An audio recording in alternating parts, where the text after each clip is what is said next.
Welcome to the Braylon Edwards Show with Shep. Touchdown, Braylon Edwards. Braylon Edwards, touchdown, Michigan. Running pattern to Edwards, touchdown, Michigan. Where we bring you the best in sports, entertainment, and insight. Join us every weekday from 2 to 4 p.m. as we break down the latest games, analyze the biggest plays, and dive into the hottest topics in sports. We'll have exclusive interviews with your favorite athletes and guests, and you'll get a front row seat to all the action. So tune in to the Braylon Edwards Show with Shep. Got one-on-one going end zone. Edwards in the air.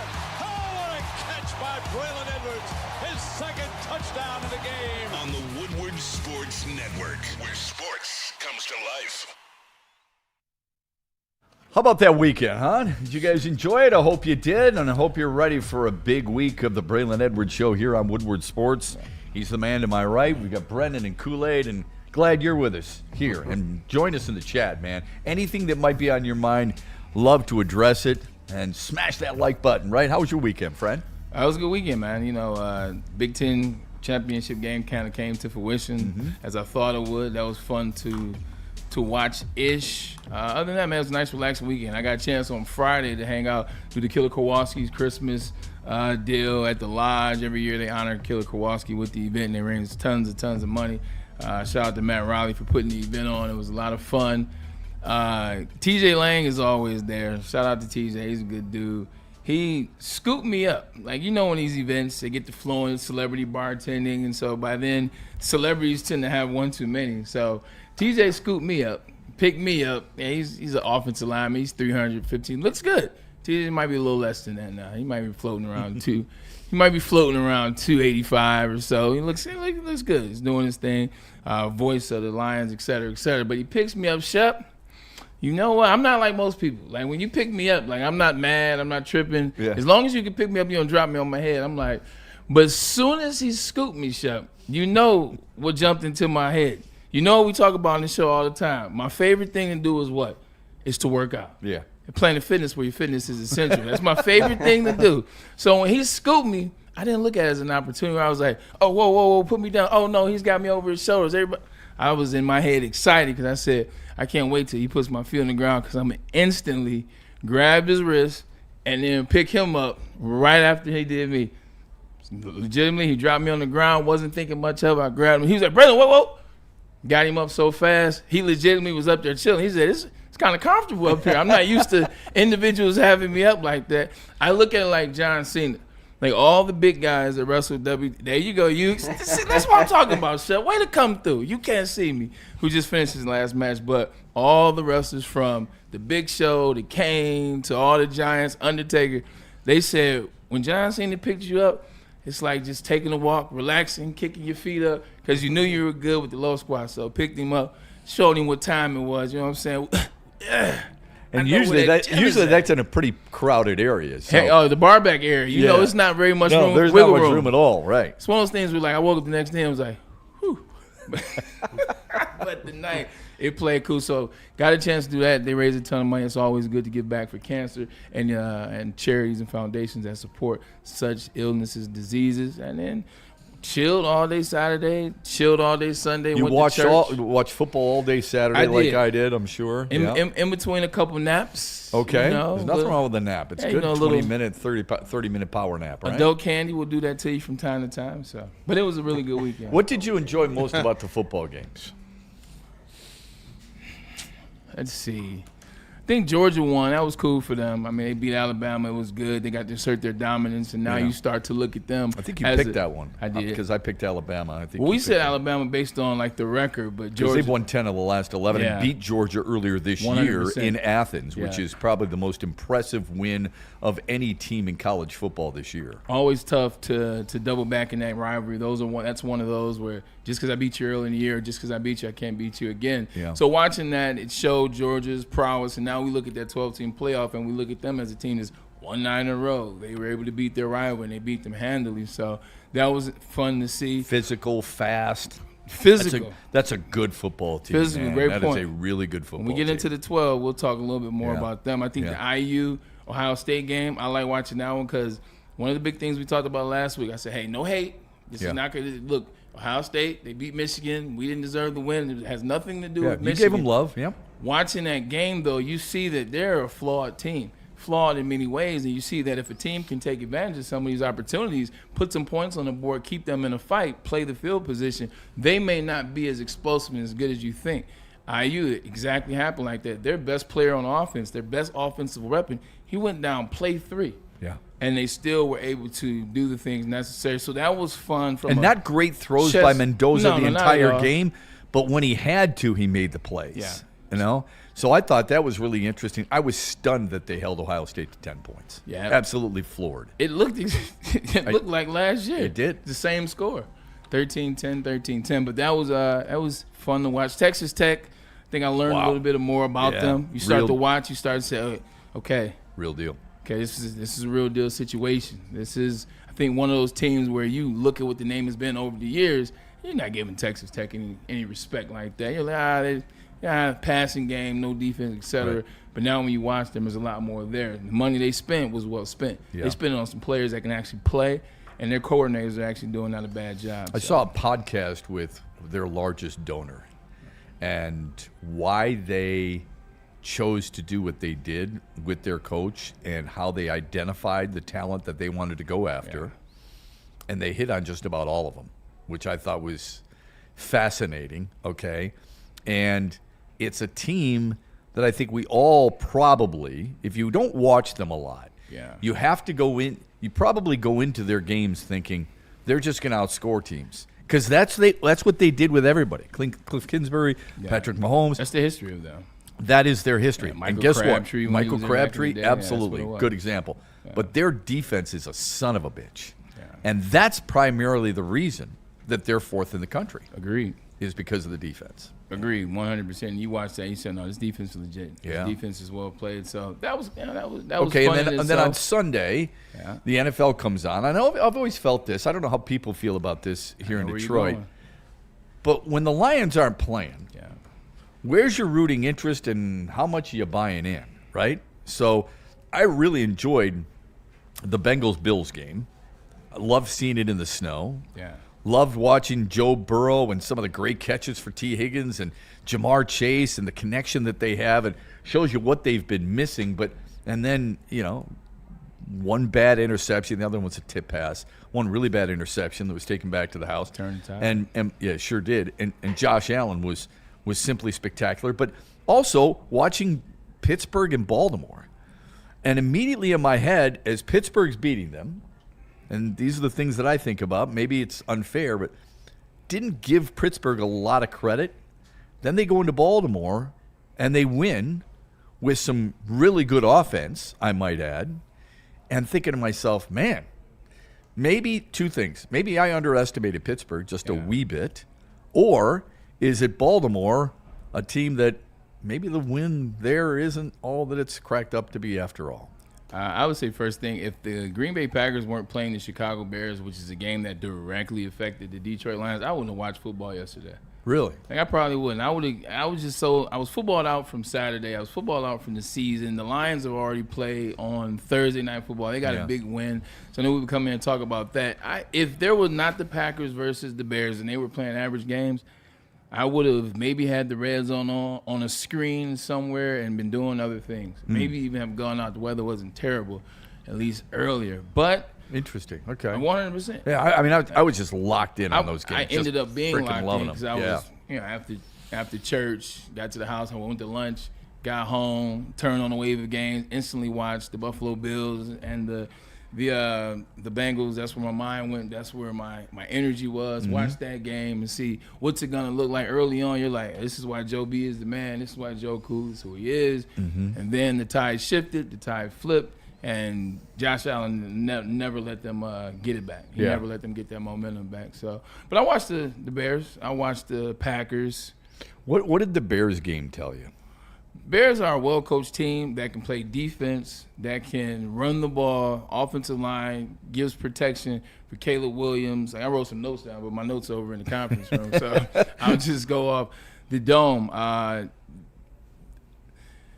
Ben Johnson has them in good spots. He puts Caleb on pace, and when Caleb tends to listen, they make plays. The plays are there, but once again, there still isn't the fullness. They're not fully connected yet. Talking about Caleb and Ben Johnson. Caleb will still make some plays to have you scratch your head. Caleb will, if you like press, the last play. 100%. If you press long enough. I didn't get that at all. But He had – it's easy for me to say this. Go ahead. But he can run for the first down. Yeah. Okay. Yeah. And get out of bounds and stop the clock. Yeah. Now everybody else was talking about how DJ Moore was open underneath. If he's got his eyes fixed down in the end zone for Cole Kmet, so be it. Yeah. I'm talking about getting the first down first and foremost. He could have easily done that and didn't do it, and you could tell that's a serious issue. And Moore was really pissed off about it, which is one of those things I suppose every wide receiver would be. Shout out to Kool-Aid, man. I appreciate that, brother. Kool-Aid does it all. But, yeah, 100%. I think when there's no Rome Odunze, who's his favorite target, and we know that to be true, and now he's only looking for the tight ends. And you saw that yesterday. Tight ends pretty much received the bulk of the load and throwing it to the running backs, Monungai and Swift out of the backfield. But they're a good team. They're a team. Let's just say it like this. That's a damn good Green Bay team. It's at home. We just saw that Green Bay team at our house, and it didn't end up well for us. They hung with them, and they even had opportunities. Now, they scored 21, but they were able to move the ball when they needed to. Yeah, for sure. That's what I saw. So when we play them at the end of the year, it's going to be a game. Oh, man. It's going to be a real I think it's going to be a tough one. It is. I don't think they're going to be favored in that game, and I don't think they should be. I took away from the Chicago game that I think they're better than Detroit. It's plain and simple. I mean, I could change my mind if Detroit beats the Rams and goes on a run. But I'm talking about right now, here and now, right now. Good Van Halen song. Horses there, buddy. Yeah, right now. Yeah. I'm thinking Chicago's a better football team. I hope it's not true, and when all is said and done, and things can change. But if we're talking about Week 14 right now, Green Bay's better, clearly, and I think Chicago's better. Yeah, Lions got a really good win last week, and I think, once you kind of let it wear off what that Dallas team was, Chicago's a better team than that Dallas team. Chicago went on to Green Bay, and they were in a fight, and they had a chance to win, or at least tie late in that game. They had an opportunity to do what was necessary to take that thing to extra innings, or overtime, same thing.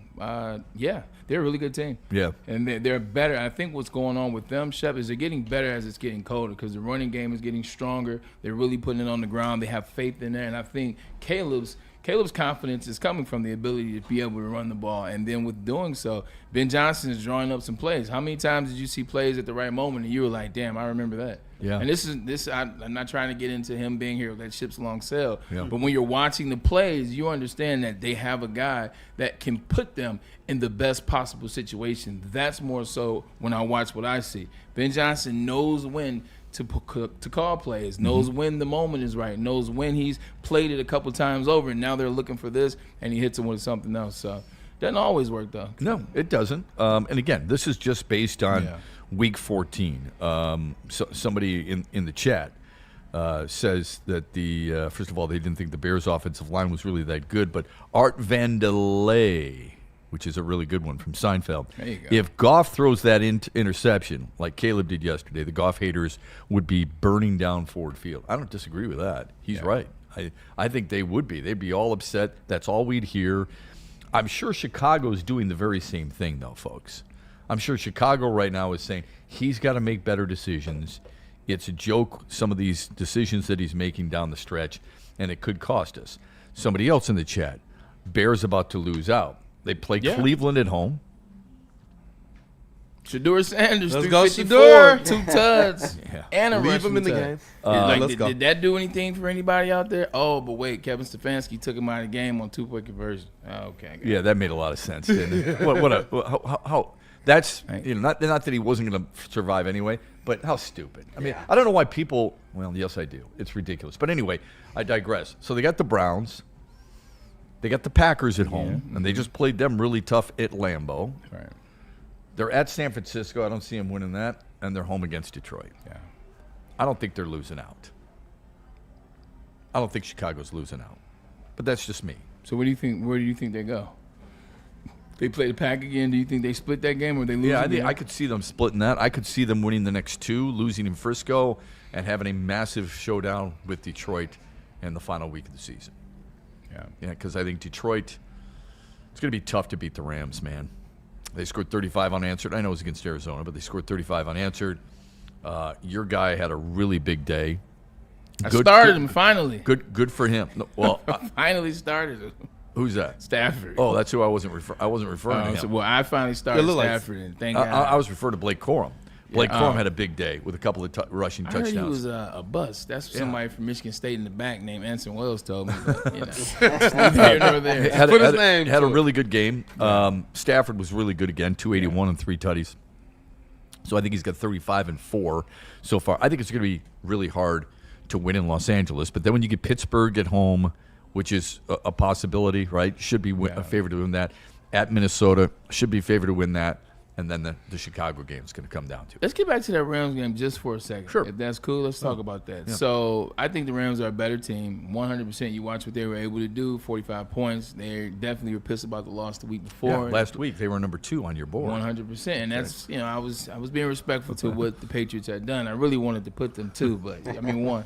But, no, you watch them yesterday. It's offense, it's defense. They click on both sides. Puka Nacua obviously is amazing. Devontae can chill when you have the receivers such as that. Blake Corum as well as Kyron Williams also got going. Yeah. But here's what we got to see what that looks like. And Jacoby Brissett is nobody's top 10 quarterback. Nobody's top 15 quarterback, and neither is Michael Wilson. Like, that's what they legitimately use to score 17 points and accumulate 300 yards of offense. Like, I got to look at the Detroit Lions offense and believe that they are a better offense than Jacoby Brissett. They have better players, better playmakers. They can run the ball better. I got to think just in that space, that game looks a little bit different. I understand it was at home in Arizona, but if you watch that film, which the Lions are going to watch, there's a lot of spacing in there for some success. Good. There's a lot of spacing in there for some wins. And even in the offensive line, I've watched that.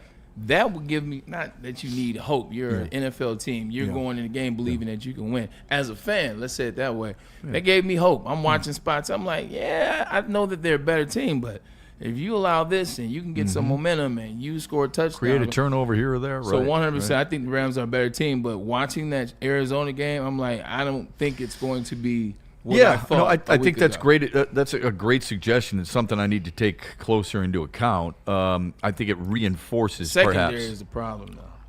Yeah, it is. Branch being hurt. You're gonna stop even if Branch were healthy. True. Stopping Nacua, stopping Devontae Adams, stopping their run game. They have 4 tight ends too, Chef. Yeah, who can all play. All right, and of course, if you give the real 9 time, then it could be a serious problem. That other 9 got to win. That other 9, it was accounted for 3 touchdowns. That other 9 got to win. Not big numbers, but he got it done. Look, I really don't care about numbers all that much unless we're going to start talking about MVPs, and we'll never talk about MVP with him. But if you're leading my team to a win and you throw 2 touchdown passes and you run for another one, and you're throwing for 200 yards, I really don't care, I suppose some people, style points matter. To me, it doesn't. But I digress. I think it's going to be really tough against the Rams. But we'll see. I hope I'm wrong, man. I've been wrong plenty so far in this season because I thought this was a team that was destined for the Super Bowl. I thought they were destined for the NFC North. You said before the season even began that Green Bay's the best team in this division. You'll see. I wasn't a huge believer in Jordan Love. Jordan Love spun it pretty well yesterday. Yeah, true, but, at the same time with the Lions, and we'll keep a close watch at the end of the season, watching the last 4 games and how they play out. They got to play the Rams. Like you said, there's a couple wins with the Steelers and the Vikings, at least in our estimation. And then you have a tough showdown with the Bears. However, you finish that 4-1, you finish that 5-5, somehow, like, no team will want to play you in the playoffs. Right. Like, playoffs are all about catching hot at the right time. I've seen a lot of teams not be as good as the teams that they beat in the playoffs, but you're coming in with momentum. You're coming in. Just look at last year. Look at what last year for us was. We had a bye week. We were coming in with a bunch of banged up energies. The Washington Commanders were coming in with some momentum. They were coming in with some confidence, and then first play of the game, first series, allowed them that.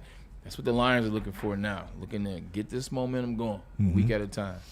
That would be nice. Somebody in the chat says the Lions are better than the Carolina Panthers.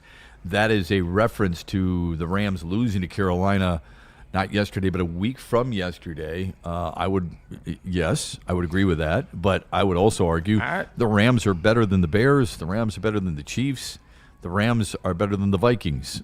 Yeah, and those are teams you lost to. True, and don't play that logic because the Carolina Panthers will also beat some teams. They beat the Cowboys. They beat the Packers. Didn't they beat the Packers? No, they beat two major teams. Oh, the Rams. They beat the Rams. They beat the Cowboys, and they beat another team. Sure and they played some good teams. Oh, Carolina. I thought you meant the Rams. Yeah, no. Carolina did beat the Packers. Yeah, right. That's what I'm saying. Carolina beat the Packers. They beat the Cowboys. Like, don't sleep on that Carolina team because if you'd asked me who would have won the game between the Panthers and the Lions last week or the week before that, I would have chosen the Panthers based on how you played against the Vikings, based on how you played against the Giants, based on I would have chosen the Panthers in that moment, realistically. So don't sleep. Yeah, look, they've got a legitimate chance at winning the NFC South. 100%. For crying out loud. I mean, the way Tampa's been playing as of late. They have the offensive rookie of the year and the receiver, number 4, Terry McCoy, however you pronounce his name. Yeah, the kid from Arizona. Yeah, he's going to be offensive player of the year. You got 2 running backs now with Chuba Hubbard as well as Rico Dowdell kind of finding himself early on in the year in Chuba Hubbard's absence. So they're not world beaters, but don't sleep. Yeah, I'm with you on that. We welcome any thoughts you have in the chat. Make sure you smash that like button. When we come back, we will talk about the college football playoff and the controversy that has ensued. And I really want Braylon Edwards' thoughts on this, not just on that aspect of it, but also on one team's decision not to play in a bowl game. Is it that big of a deal? We'll get to that when we come back on the Braylon Edwards Show after this from Ben Johnson and Art and Jakes. Corporations, the government, even your insurance company will do whatever it takes to minimize their liability and withhold your compensation. We don't want that to happen, and how we get away from that is you hit up Vin Fights. He is the fighter. Hire him so he can fight for you. Vin Johnson Law has been doing this at a high level for a very long time. In fact, it doesn't matter if it's a settlement or a verdict. They will make sure you get the deserved call that you need, and that's a W. When something goes wrong, make sure it's your first call, and I emphasize first. Contact Vin Fights at venfights.com. It's creeping up on us. What is? Well, the 14th. The Lions and Rams. And that means the Lions watch party at Art and Jake's in Clarkston, December 14th from 4 till 6. Art and Jake's is going to be collecting donations for Packages from Home. It's an incredible organization that sends care items to deployed service members and supports local veterans right here in our community. They're looking for a ton of items, everything from canned foods and snacks to recreational items like books and sports equipment and electronics and things of that nature. All donations we ask you to be unopened in an original packaging and with at least 6 months before expiration. Bring your items to AJ's Clarkston between 4 and 6. Drop them off on your way in. Grab a drink. Help us celebrate what we hope will be a Lions win against the Rams and help us massively support our troops. They deserve it and need it.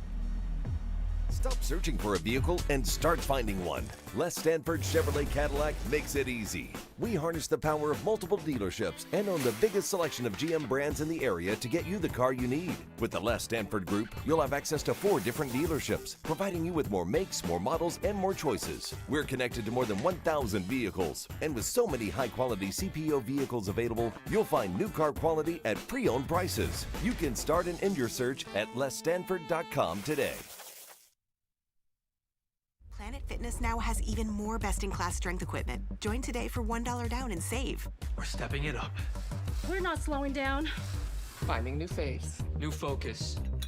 Love that new equipment smell. So, you in? Join the club today. Save when you join for just $1 down, $15 a month. Planet Fitness. We're all strong on this planet.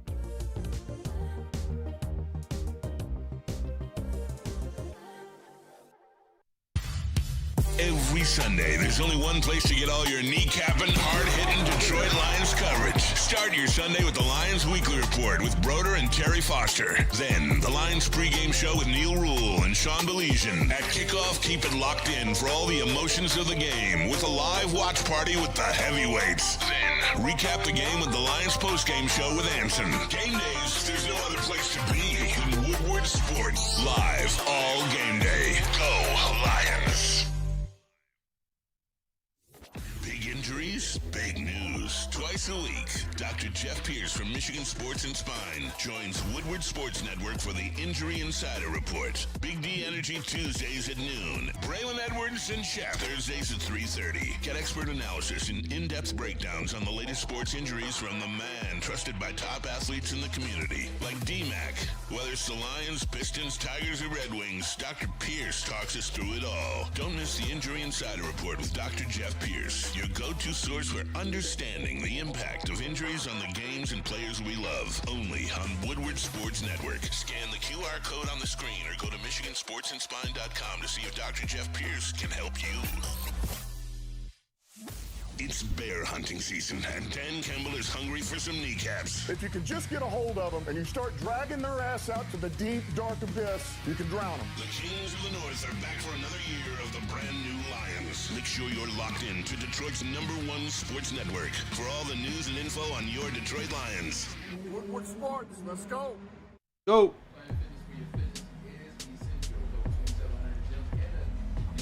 Is the best gym around. 50 metropolitan Detroit locations here. Check this out. Access to the Black Car Spa, where you can recover with hydro massage or innovative amenities. Bring a free guest anytime. It's just $24.99 per month. But guess what? All the memberships that we have at Planet Fitness, they also come with a trainer that can help you, guide you to the ways and things that you need to be. And we know everyone wants to start their journey sometime soon. We know that New Year's coming up. New Year's resolutions and all those things.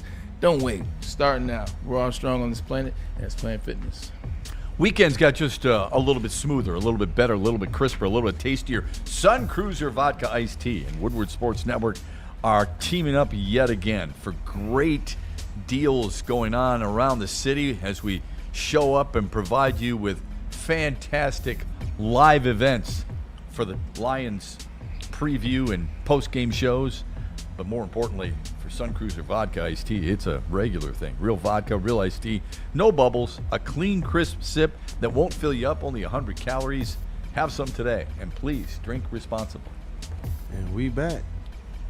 There's a lot of things going on in the world of sports, including Jeff Kent being elected to the Sports Hall of Fame, which makes me go, every time I see a second baseman, not that he doesn't deserve it, okay? All right, right back to Sweet Lou. You know where I go. Yeah, I go right to Lou Whitaker. And Jeff Kent, he leads all second basemen all time in home runs, was on 14 of the 16 contemporary era committee ballots. Barry Bonds and Roger Clemens were named on less than 5 ballots. 5. So a statement has been made by these people, and I guess you have to accept it and respect it, but wow. That's frustrating. It's not frustrating if you think it's right. What's the question is, are you going to carry that on moving forward? Let's hope that they do just that, because they've set a very interesting precedent with these two. So you want them to stay the course so that they don't get in because they cheated? No, I'm saying they better stay the course because they've set the precedent. If you're not if you're not going to elect arguably the greatest hitter of his generation and the all-time home run king, I don't look at it like that. I look at Hank Aaron, but that's just me. Yeah.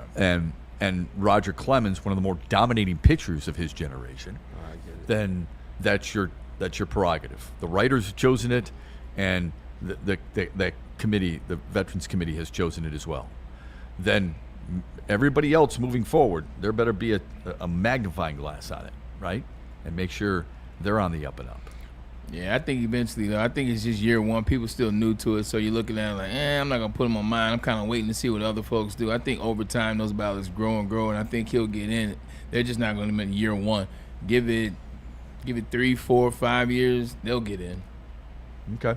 Well, we're referring, make sure, we're referring to the contemporary era committee. Right. So this is a little different than being voted in the Hall of Fame by the writers. So that opportunity, I believe, is passed. Right. That's all. So the contemporary era committee, if those 16 people don't believe in it now, it won't change. I don't know how much it's going to change. That's all I'm saying. I just love that they have a contemporary committee, because what that tells me is, you guys get it wrong a lot. They know the writers get it wrong. Exactly. That's what I'm saying. I love that part. Yeah. Like, you guys, the fact that you don't, it's almost like the Oscar, kind of like the honorary Oscar.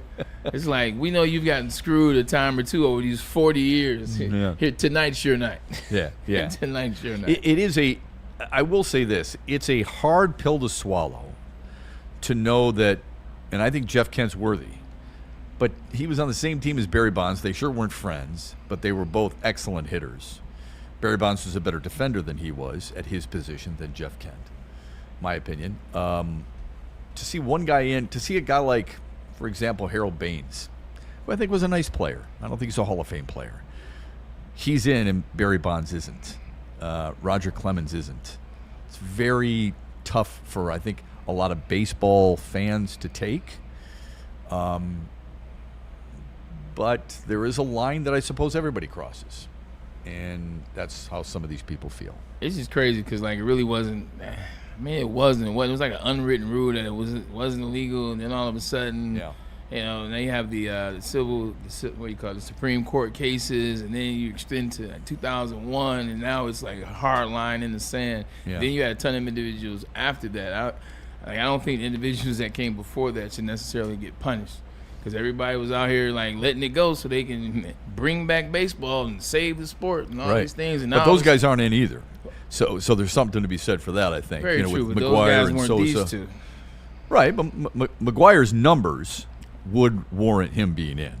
Sosa's numbers would warrant him being in as well. You got it. So, I get it when people are referring to this. I think the big hypocrisy is that Bud Selig is in. That's the hypocrisy. Alex Rodriguez said this not too long ago, and he's right. And I don't agree with Alex Rodriguez on a whole lot, but he's right. Bud Selig being in, when he oversaw that entire era where the steroids were known, Barry Bonds' head grew, his feet grew.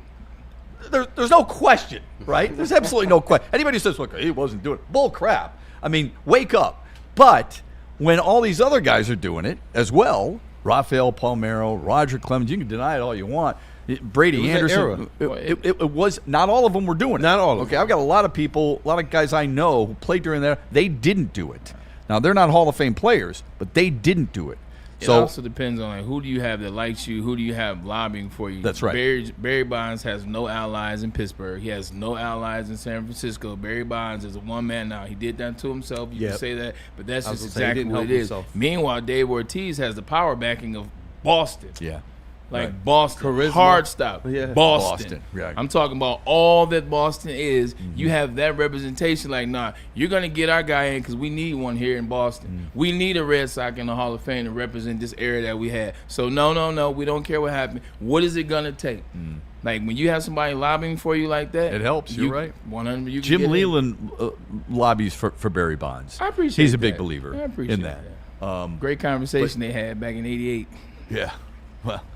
The practice. It's fantastic. It's fantastic. Just love Jim Leland. Anyway, I digress a little bit with baseball, but anytime that happens, my point was with the second baseman, I immediately think of Lou Whitaker. Gotcha.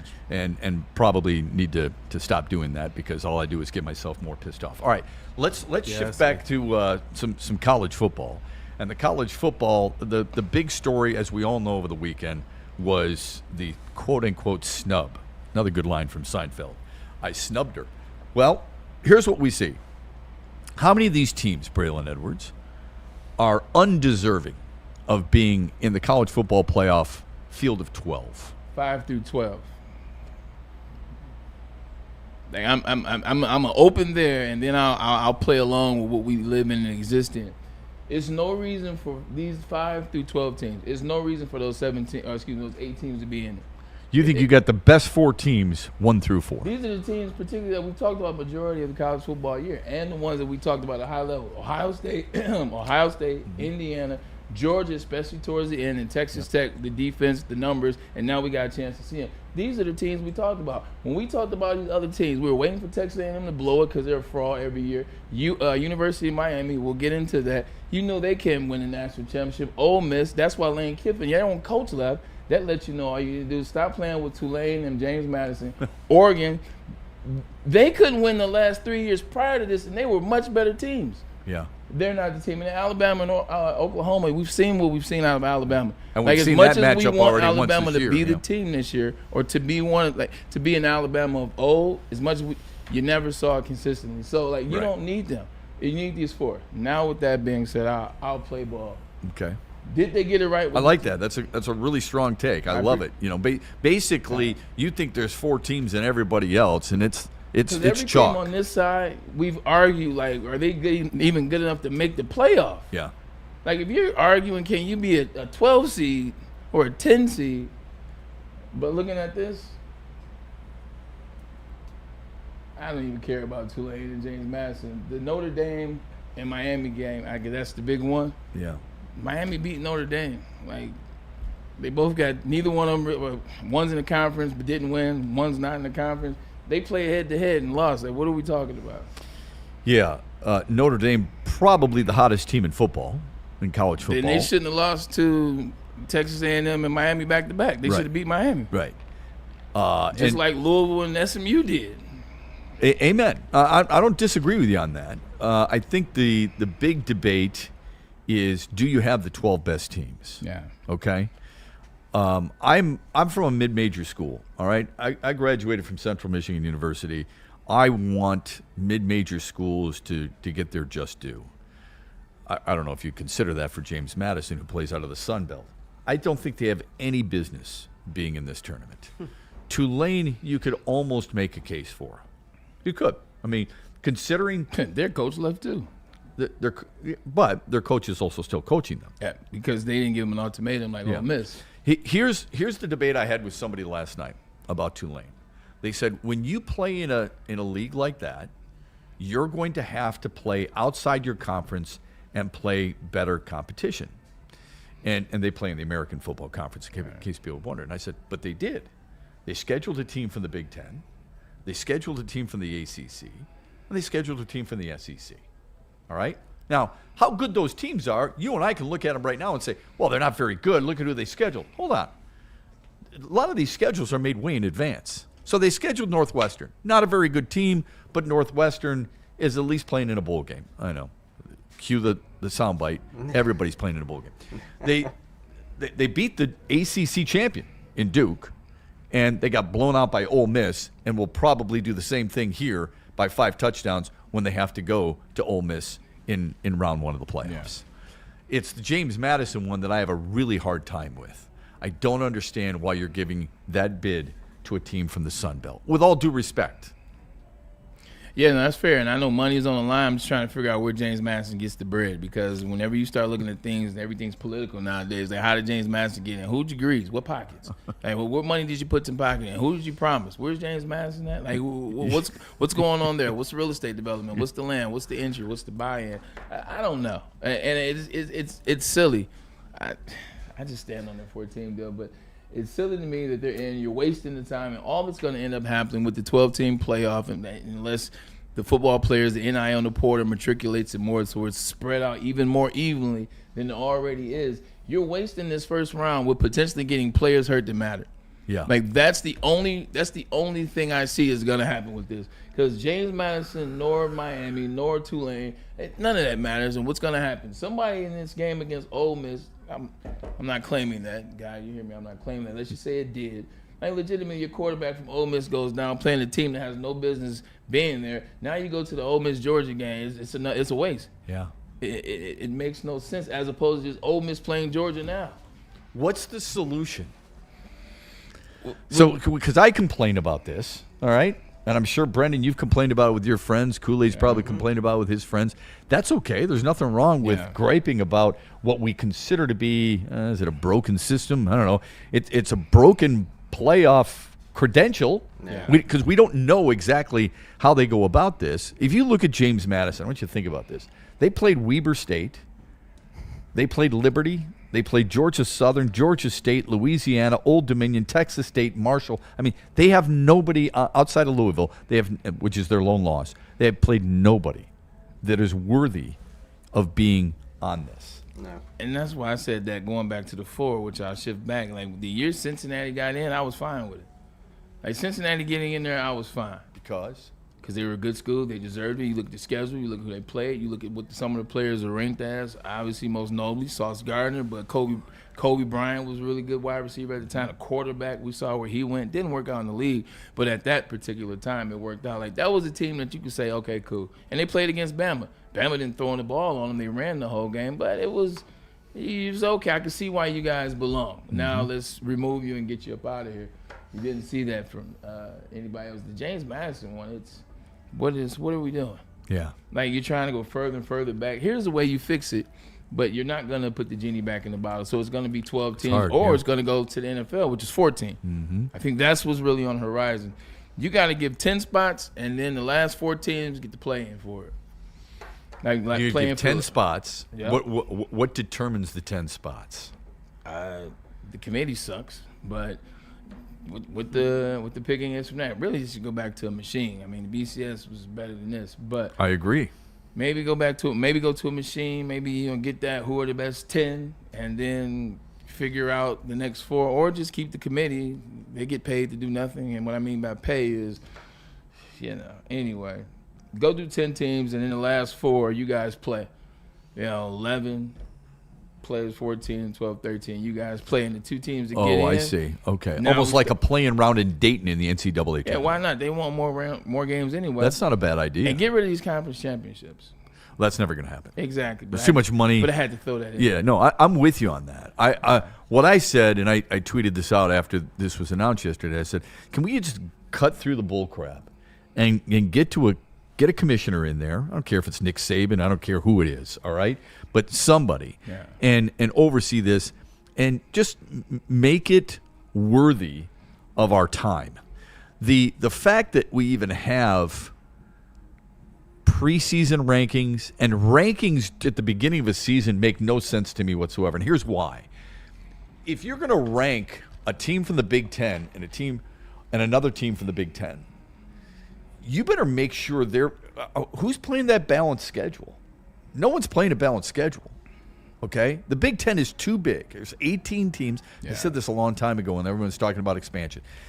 You wanted to expand because of money. That's it, okay? You wanted to expand. You wanted your footprint. Why you went to Rutgers made no sense. Why you went to Maryland makes no sense. You're all the way out west. It's strictly for one sport. It's more for football. Media market. Yeah, more media market, which means more money, yeah. Okay? For Big Ten Network and everything else, giving it to the schools. Fine. Now you know what's the problem? You got 18 teams, and you don't know how you determine what is truly your best teams because they're not playing everybody. That's fair.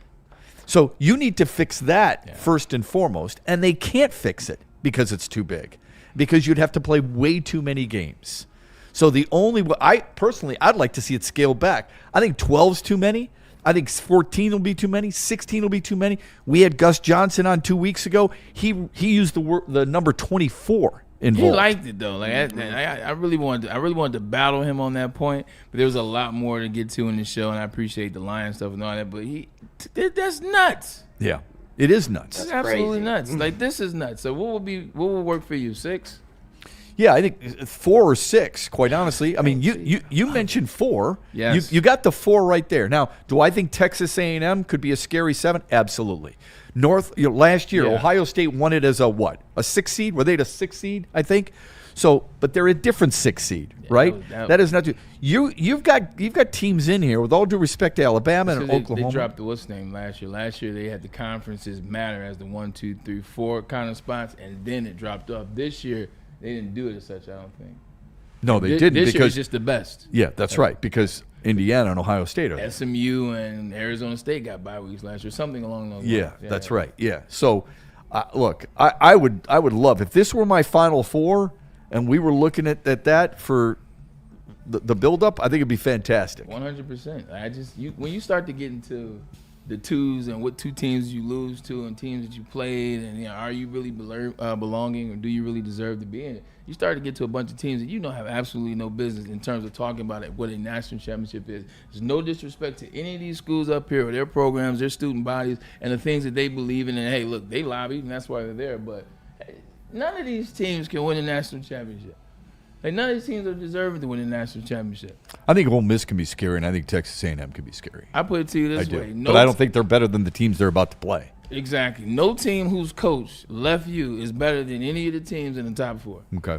Yeah. Right? And that's just because he knows something.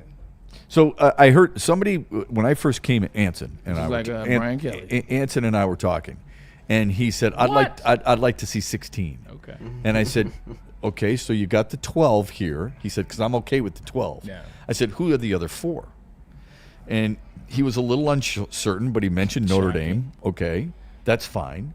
I said, "Look, BYU's got some impressive numbers, even though they got their ass kicked twice by Texas Tech." And then I said, "Then where do you go? You go to Vanderbilt? Yeah. You go to USC? I got news for you. People at Arizona would be upset. People at Michigan would be upset because they're 9-3. People at Virginia would be upset. People at Houston and Georgia Tech. It's never going to end. Yeah. It's not." And immediately, if you noticed, if you watched any of the shows yesterday, what did all the analysts say? Well, it'd be great if we could expand. Started at 4. Now suddenly we're at 12. Now it's got to be even more. That's the agenda. It is the agenda. Thank you. Thank you. That's what they wanted them to talk about. Right? That comes from above. You bet. Make sure you talk about expand. There are trigger words. There are what do you call it? There's buzzwords. Yes. And they talk to them before the show sometimes. I've done some of those shows. ESPN, I did some of that stuff. And they legitimately will give you the buzzword. I heard one given to Stephen A. Smith when I was doing first take. So it's the buzzwords. And they say, hey, look, make sure you get this in as much as you can. We're talking expansion today. Expansion. Let that be the word. Right. Expansion brings more money to ESPN. Expansion brings more money than college football and the conferences. So, but you're sacrificing validated champions. You're sacrificing legitimate roads to a national championship. An individual that deserves to win this now. Expand more. You can't do it. Let's get to some chats. I want to know how people feel. Happy, like you said. Yeah, I agree. I'd love to get to hear what people have to say. Before there's less people chipping at the hills that we deserve to be in. Yeah, I mean, you'll have a lot of people squawking about it, and I get it. I mean, there would be people at Texas A&M said we deserve to be. If you looked at this 4, give me the reason the 4 of them don't deserve to be there. Somebody needs to tell me, why doesn't Texas Tech deserve to be there? Why doesn't IU? You can't make the case for IU. Ohio State has been number 1 most of the season, okay? So give me the reason for it. I don't think you can. Who's Oregon got 1 loss? They're the only other 1 loss. Indiana beat them at Autzen Stadium. And Ole Miss has. Ole Miss has 1 loss. Right. Texas A&M, I believe, only has 1 loss, right? Yeah. Okay. Mm-hmm. I believe so. Texas. So Texas beat Texas A&M. Yeah, Texas beat Texas A&M. So that's the whole thing. Kool-Aid, I know there's a lot of people in the chat. They're excited for it. Sir. But love to get their thoughts on it. So fire away. Go ahead. Definitely. You know what? I'm seeing people who are in favor of shrinking this thing back down. They're not really in favor of this thing getting as crazy as it is. But Detroit Lion for Life, he says what? Got to win a top 10 team, even if you're undefeated, regardless of division. That would eliminate James and Tulane and some other pretenders. I saw another one here. Ryan, he says he loves the new 2-4 setup. Let me see here. I appreciate that. Yeah, in terms of the show. And Spinmo also wanted to just tell you that your hat was fire. Oh, I appreciate that. Yeah, but the Detroit Pistons love. Yeah. Oh, but Go Blue 3132 believes that OU has a pretty good path. Most people in the chat, it looks like they are for OU as in shrinking Oklahoma. this thing, though. Oklahoma's got a pretty good path. Yeah.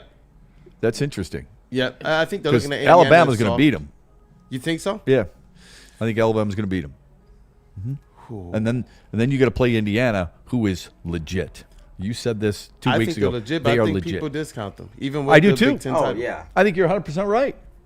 Yeah, they discount of all the top 4 teams. Well, maybe Texas Tech. I was going to say IU is probably the most discounted team of the highly regarded teams in this field. Maybe Texas Tech. I was discounting them until that Oregon game. I mean, then I understand that. Yeah. I understand that. Also, too, with this, you get teams to play each other again for a second time. Like, and then you get a chance to see them. Oh, this is what this team is going to do. This is how they're going to play. It's like scouting report and then the double back. Like Ohio State and Indiana could literally play in the national championship and run it right back.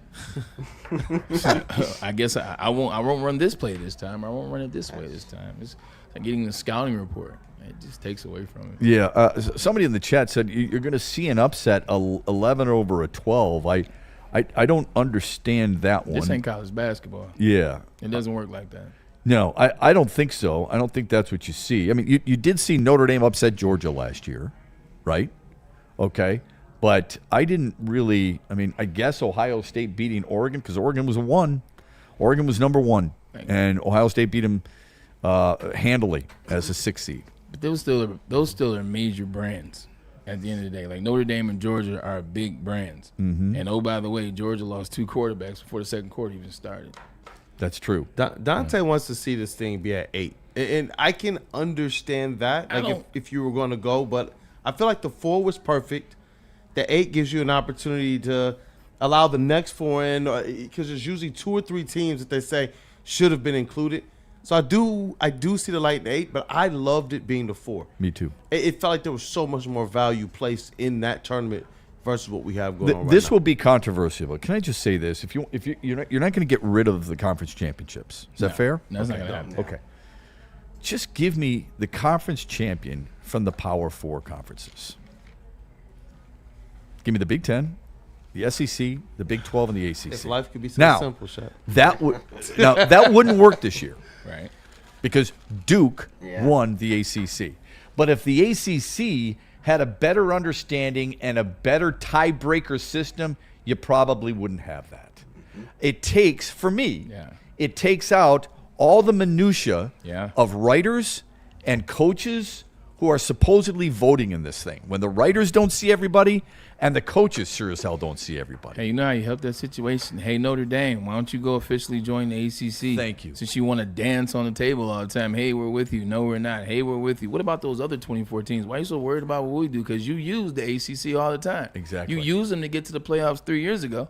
Or 4 years ago, you use them, and then you're like, oh, well, we're not going to come back this year. But you get the other 24 teams. Oh, the AD went on ESPN to take shots at I saw that. He was like, the conference. At the end of the day, it's the truth. If you join the conference, we don't have these issues. You're 100% right. I've said that myself to friends of mine who went to Notre Dame. God love them. Okay, that's fine. They don't think it should matter. And I said, it doesn't matter. You don't think it matters? You make your own schedule. Yeah, but they do have to. I believe they have to include a number of ACC teams because there are other sports playing the ACC. Oh, shocker! They get to include the sorriest conference out of the 4. Exactly. Yeah, keep adding teams from that conference. Yeah, Pittsburgh and everything else. They're playing Stanford. They're playing Pittsburgh. They're playing NC State. Ooh, that's tough. It's not good. So when people say, oh, we deserve to be there, well, then join that conference. Why aren't you? Oh, because of the TV deal? The way TV is spent now these days. And if you don't want to join the ACC, join the Big 10. Yeah. You'll make as much money. Also, too, like you can work that out. They don't want that smoke. You can work that out. They don't want that smoke. Look at Brad. I'm just saying, you want to complain about giving up the money share and this, that, and the third. Then everybody has a chance. We don't have to play you. Like, we don't have to worry about you. When you guys are crying boo-hoo this morning, like one of my really good friends, Brady Quinn, I saw him take to Twitter and go down the list and lobby things. All right, we'll join the conference. I join the conference. What do you think the point is for not joining the conference? Because it's Notre Dame. I recognize arrogance because our school's arrogant. It's arrogant. We're independent. We're Notre Dame. We're the oldest program. We're the program. Blah, blah, blah. This, that, and the third. The Golden Dome. Like, we own an independent network. Remember, we inked the deal with NBC. It used to be 19 independent teams, and now there's 1. There's Notre Dame. And Notre Dame, or 2, excuse me, right. still 2. Navy, yep. Right, and Navy. And they're fighting the good fight. And they believe in what they are, and their brand deserves to stand alone. And that's why they will never say never because things happen, but that's why they, so far, have not joined the conference. They want to stand alone. Like, I recognize arrogance when I see it. Well, I want to get to Kool-Aid because he's got something. I would just say this. In Week 8, Notre Dame played USC, which is considered a rival. And it's considered 2 massive college football brands. I think we can all agree on that, right? Yeah. I mean, whether you like them or not, I don't care. But the point is, those are massive brands.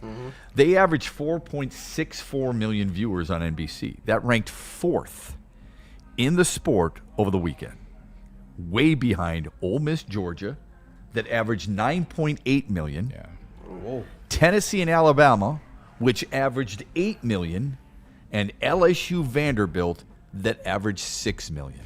LSU Vanderbilt beat Think out about USC and Notre Dame. Yeah. Wow. So I think that's an important thing to remember. If you're Notre Dame and you're sitting there saying, we should be doing this, we should be doing that, they extended their TV deal through 2029, and I think they get $22 million per year. How much do the Big Ten teams get in the Big Ten network deal? Oh, shoot, not that much. Oh, I thought they made more than that. I'll have to look that up. Go ahead, Kool-Aid. We got to add the new numbers. Yeah, no, we have Michael Wary, our favorite vet, in the chat. $5 super chat. Thank you for the support, guys. He says, what do you guys think about Notre Dame backing out of their own bowl game? Should they be banned or join a conference? It's effectively a little bit more of the conversation that you guys were talking about. And for me, I'm all the way there with you, Bray. I'm like, force these guys to join a conference. That's where I'm at right now. But Michael Wary's asking, you guys. I think that's a hell of a question. I think we definitely should tackle that. It's right on point. I think we should take a quick commercial break, though. I think we should read a little Smoothie King, tell you about that. And when we come back, Shep and I can dive into what should Look at be that done. tease. Yeah, you know what I'm saying? I'm trying to get better, man. Look, you know, you know what I am. It's your boy, and I want everybody to be part of something special. It is the Smoothie King High School Athlete of the Week. Shout out to Jabin Gonzalez. Last week you saw where he was, Orchard Lake St. Mary's, back-to-back state titles. These are the type of individuals that we are nominating. And when you get nominated, you have to be Southeast Michigan. You got to bring that hustle, that leadership, and make sure the big impact in the community. We're raising the future of leaders in this country, and we're gonna make sure they're doing things the right way. Also, Smoothie King, man, they got the new ingredients, the real ingredients, that fruit, that protein that gets you refueled. That's what I use. They keep it real like Bray and Shep. Hey, you know what I'm saying? So scan that QR code, nominate, but also pull up on Smoothie King and mention the promo code Braylon 2025. You get 20% off the tab. Hey, shout out to our friends at Sharon's Heating and Air Conditioning, proudly serving Metro Detroit for well over 40 years. They've got reliable service. They treat customers like family, and maybe more importantly, they are experts in what they do. You can rest easy knowing that they're taking care of your furnace, your air conditioning, and whatever else you need them to look at to make sure your home is running right on time. DTE Gas customers get a free furnace tune-up through the end of 2025. If you check out their website, SharonsHeating.com, you can find online filter purchasing, free instant estimates, and a whole lot more. Give them a call today, 734-238-3805, or go to their website, SharonsHeating.com, and tell them the Braylon Edwards Show sent you. Like a frostbite straight from the divine. Cold rush on my skin feels so fine. Muscle freeze, the ache. No side effects, no mistake. Chill Sub-Zero, icy and true. Feel the chill. It's all for you.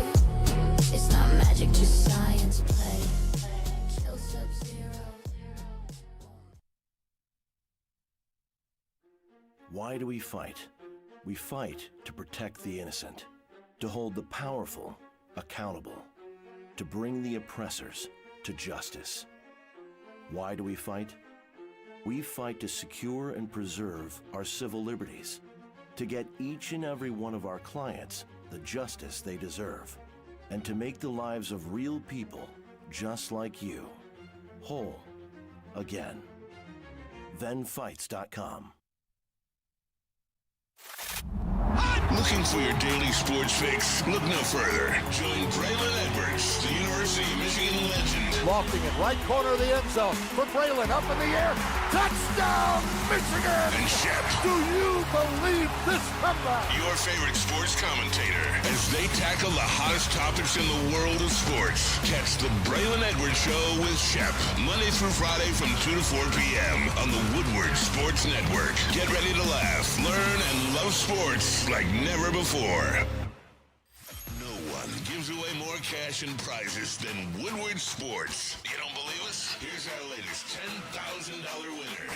You know, you guys posted, hey, if you guess all this stuff right, we'll give it's $10,000. I'm like, okay, well, why the hell not? And the winning doesn't stop there. How about our Outkick Your Coverage winner? Let's get it up for David Tully, everybody. David Tully. This guy's got a hot girl. Bigger prizes, bigger giveaways, cash, merch, tickets, and more. All from the biggest sports network in Detroit. No one does it bigger and better than Woodward Sports. Make sure you're following, liking, subscribing on Instagram, Facebook, X, and YouTube for your chances to share in the winning. From Detroit's #1 sports network, Woodward Sports. Hunting season is almost here, Detroit, and your Lions are on the prowl. Make sure you're locked into Woodward Sports for all the Dan Campbell reactions, Jared Goff touchdowns, Amon-Ra first downs, Penny pancakes, Kirby picks, Gibbs big plays, and of course, Jack Fox's leg. Stay locked in on all your Lions coverage right here on Detroit's #1 sports network, Woodward Sports.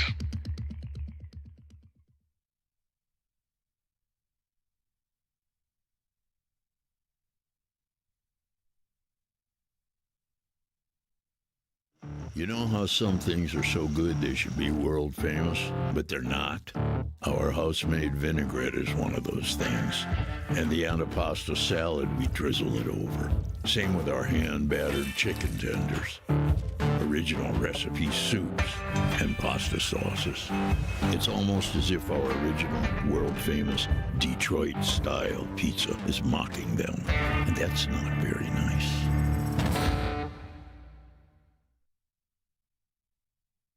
To any Lady Jane's Haircuts for Men and claim your throne for a king's treatment from one of our talented stylists. Open 7 days a week, walk in anytime. Just get to a Lady Jane's today and receive a precision haircut, scalp massage, hot lather neck shave, and a hot towel treatment. A haircut should not be a chore.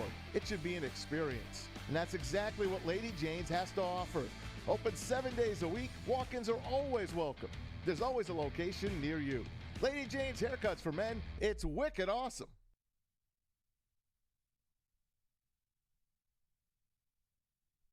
Head to WoodwardSports.com and click on Shop. Get the latest in Detroit sports apparel and exclusive Woodward Sports gear. WoodwardSports.com can get the whole team outfitted. Love the Pistons, Red Wings, and Tigers? We got something for you, too. Shop online at WoodwardSports.com.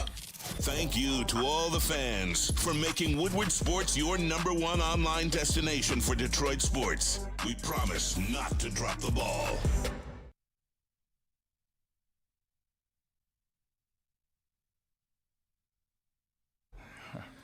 Michigan, are you ready? It's the biggest pickleball event of the year. You know what? I'm just going to go ahead and say it. It's the biggest pickleball tournament of all time. All right? It's the Woodward Sports. That's not hyperbolic. It's actually not. It's the Woodward Sports Wicked Pickle Open January 9th through the 11th, and we're kicking it off with a bang. Friday night at 7:30, the Woodward Sports Celebrity Tournament hits the court. All 4 shows throwing it down, plus local celebs, and it's all broadcast live. Hey, shout out to the heavyweights. Then the real battle begins. 3 days of non-stop pickleball men's, women's, mixed, and singles division. So this is where champions are made. Sign up now at pickleballtournaments.com or call Wicked Pickle at 734-331-3451. And you know what? We're going to have that massage chair probably in-house. Yes, you are. You might be a little sore after all that playing pickleball, but you're looking to upgrade your relaxation game? Check out Massage Chair House in Bloomfield Hills, Michigan, the largest massage chair showroom in the Midwest. With the top brands for massage chairs like Ofinity and Osaki, located near the corner of Woodward and Long Lake Road. Experience luxury comfort with Dr. Eric Duncan, the Wellness Doc, creator of the top YouTube massage chair review channel. Book a visit at www.massagechairhouse.com or scan the QR code. Massage Chair House, your ticket to ultimate recovery and relaxation.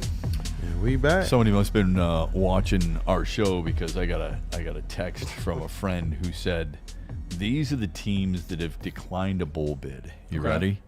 Notre Dame. Yeah. Kansas State. Iowa State. Baylor. Rutgers. Florida State. Auburn. Temple, UCF, and Kansas.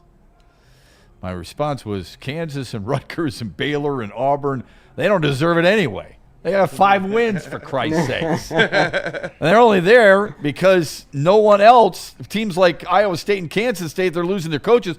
The only reason they're there is because nobody else wanted it. You had other teams battle out, right? Say, no thanks. The bowl games are going to go from 41 to, pick a number, 24. Okay? This is what people have complained about for a long time. And they've complained about there's too many bowl games. Nobody cares. That's all we hear, right? And then suddenly it's the holiday season and you flip on a bowl game. You're like, hey, I think I'll watch this for a little bit, right? Mm-hmm. Braylon, Notre Dame has said, we're not going. We deserve to be in the CFP. We're not there. Damn it. We're taking our football and we're going home. You've made a great case on why this could have been avoided. But if you're a senior on that team and you're not Braylon Edwards' 3rd overall pick, you're Braylon Edwards, I'm going to play this game, and then I'm going into the business world. Are you pissed off about this situation? You had a different spin. That was clean. Yeah, that was yep. That was clean. I wasn't waiting for that, but I don't think it's about what I want. Realistically, when I signed up to go to the institution, I signed up to be part of a team, and what those team ideologies were is what I was going to buy into. And if I'm Notre Dame, the hell with playing in the bowl game day. I believe that I am one of the 12 best teams in the country. I believe that if you gave us a chance, how we're operating right now, we may shake it up. And the fact that you chose not to put me in, whether I agree or not, whether you chose not to put me in, you know what? No. My individuals on my team, we pay them too much money now. That's where the NIL space is. So why am I going to risk the health or the injury of one of my players that I'm going to need for next year's run? If you have them. Yeah. If 100% next year's run. So thinking like my coach thinking that way, if that's explained to me by Coach Freeman comes before the team meeting, hey, guys, because a lot of times what coaches do it, put it up for a vote. Yes. I hope that's what they did. Coaches will come in, put it up for a vote. Hey, look, something I've been battling myself. You guys are just as part of this as me. Who wants to play in this ball game? Who doesn't want to play in the ball game? And then that will settle it. But also, it's Marcus Freeman coming there. Hey, look, I feel like you guys, we got screwed. Mm-hmm. You know, we got hoes. Do we want to go to insert ball game that doesn't matter and play for something when there's nothing really to play for and risk injury, this, that, and the third? I wouldn't be mad. I like that. I really appreciate that. Back in the day, I'd have been pissed. See, I never looked at it like that, where you said, look, when I signed up to this, I signed up to go with what this team thinks is in our best interest. So I never looked at it like that way. I looked at it from a more selfish standpoint. So I'm calling myself out here, where I'm not going to get a chance to be you.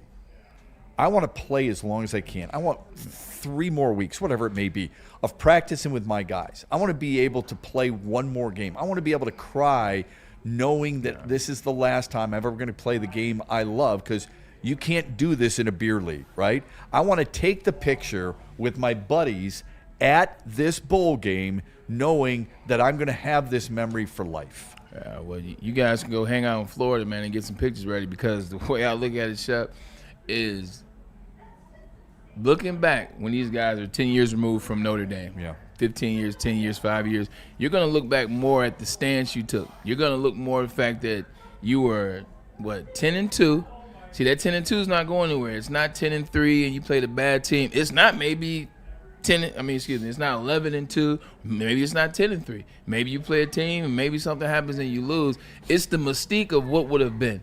Like, now when I look back, it's like, damn, like we were better than those other teams. Playing an extra game is not going to change it. I think leaving it at 10-2, like, the mystique is there. When I look back, we come up to Notre Dame or South Bend and we're meeting up 10 years in reunions. It's like, man, we were right to skip that ball game. They played us and we were rightfully so. The hell with them. I think that story stays if you don't play. If you do play, say, oh man, like we basically let them play us and then we still played in the game. Yeah, right.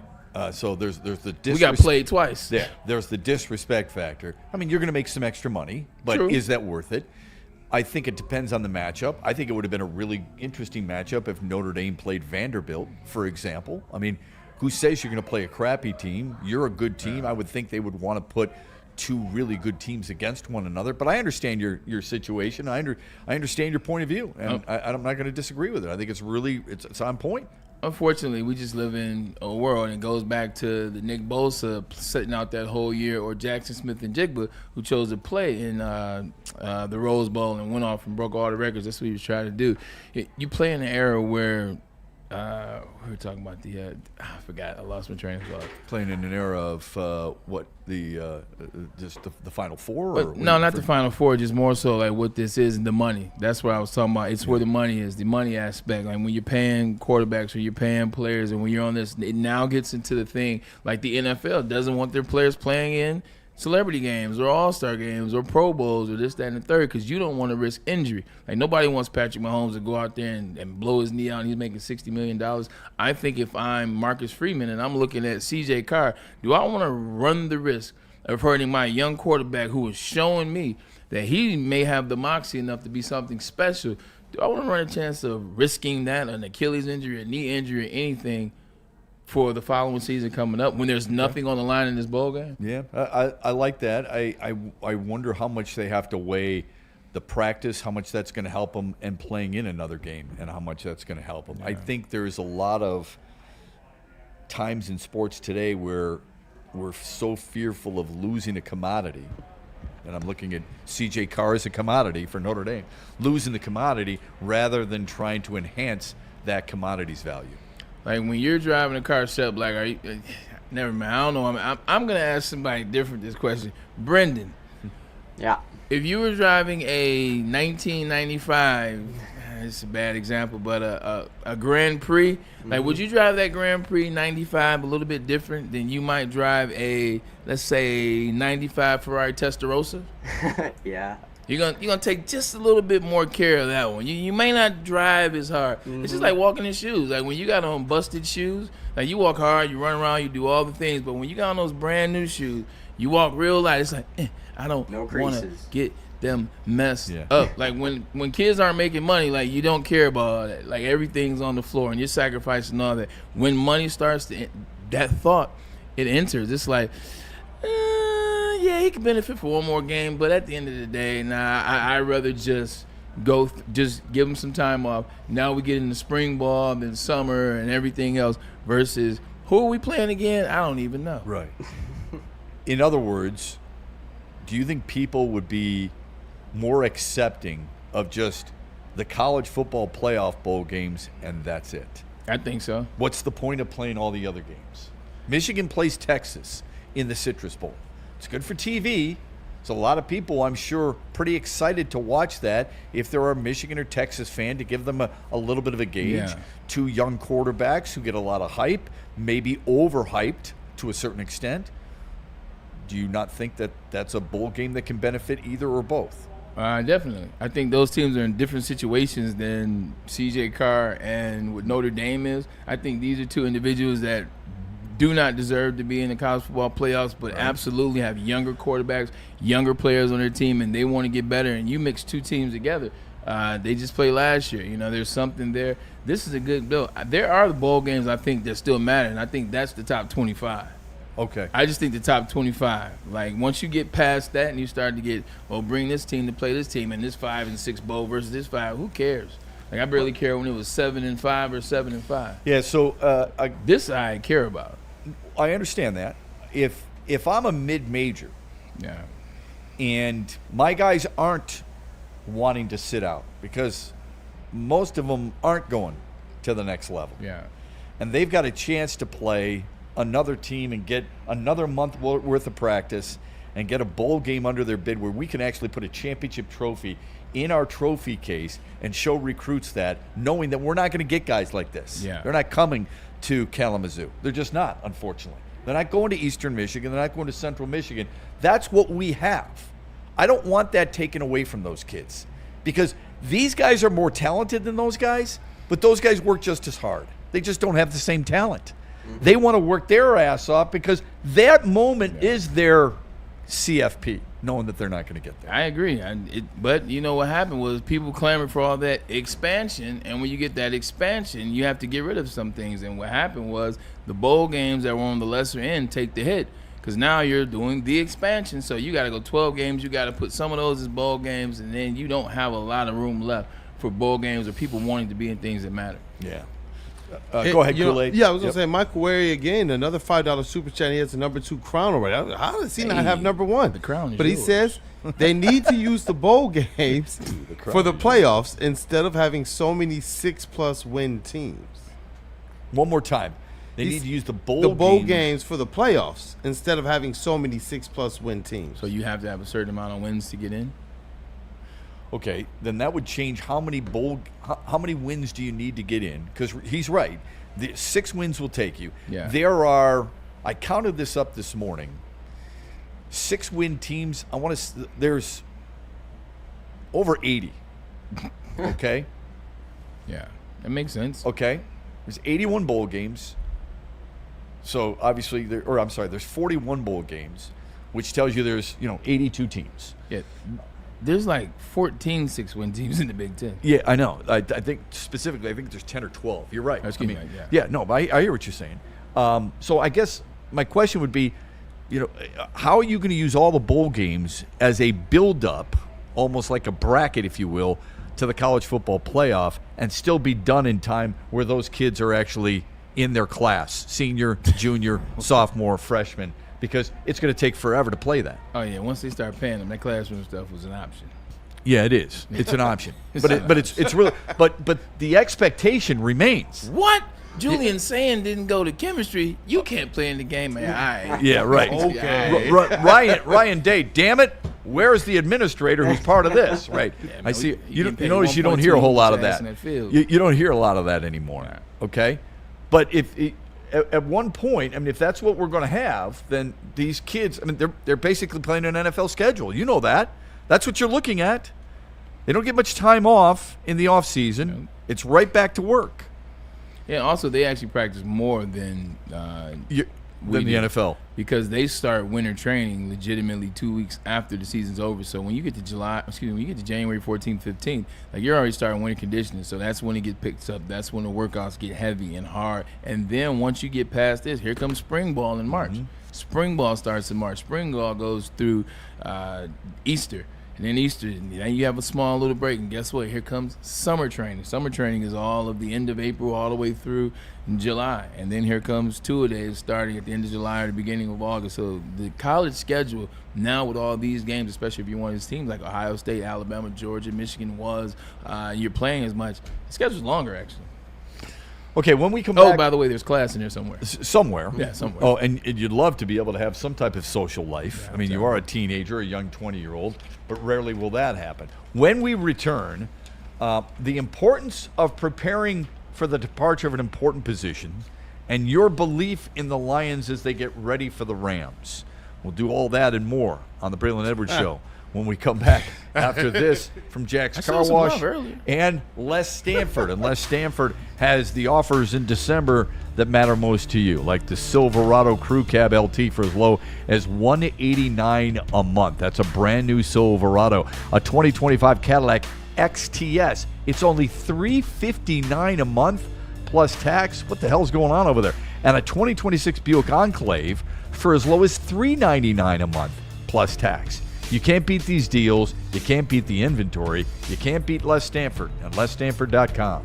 They may not go to class, but I definitely know they can pull up to Les Stanford and purchase vehicles you got that right now. Woodward Sports in cash. Well, walk right out of there. And then they can drive those cars right over to Jack's Car Wash, where they have partnered up with us here at Woodward Sports to hook you up with a free car wash. Text WSN to 888-522-1729. Again, you got that number. Enjoy that top-tier service that the #1 car wash in the state with over 40 locations will bring to you. And then if you want to be smart, don't just sign up for the unlimited plan. Now, the unlimited plan comes free vacuums, free compressed air. You can read the screen much like I can. It comes with all the bells and whistles to keep your car shining and smelling good as well. Go to www.jackscarwash.com. Planet Fitness now has even more best-in-class strength equipment. Join today for $1 down and save. We're stepping it up. We're not slowing down. Finding new faith, new focus. Love that new equipment smell. So, you in? Join the club today. Save when you join for just $1 down, $15 a month. Planet Fitness. We're all strong on this planet.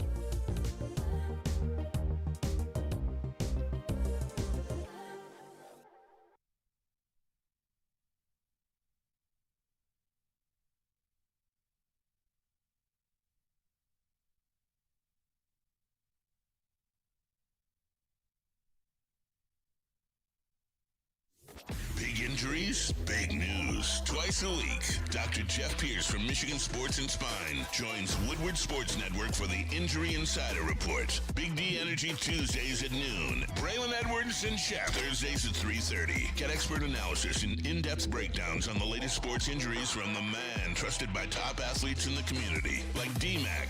Whether it's the Lions, Pistons, Tigers, or Red Wings, Dr. Pierce talks us through it all. Don't miss the Injury Insider Report with Dr. Jeff Pierce, your go-to source for understanding the impact of injuries on the games and players we love. Only on Woodward Sports Network. Scan the QR code on the screen or go to MichiganSportsandSpine.com to see if Dr. Jeff Pierce can help you.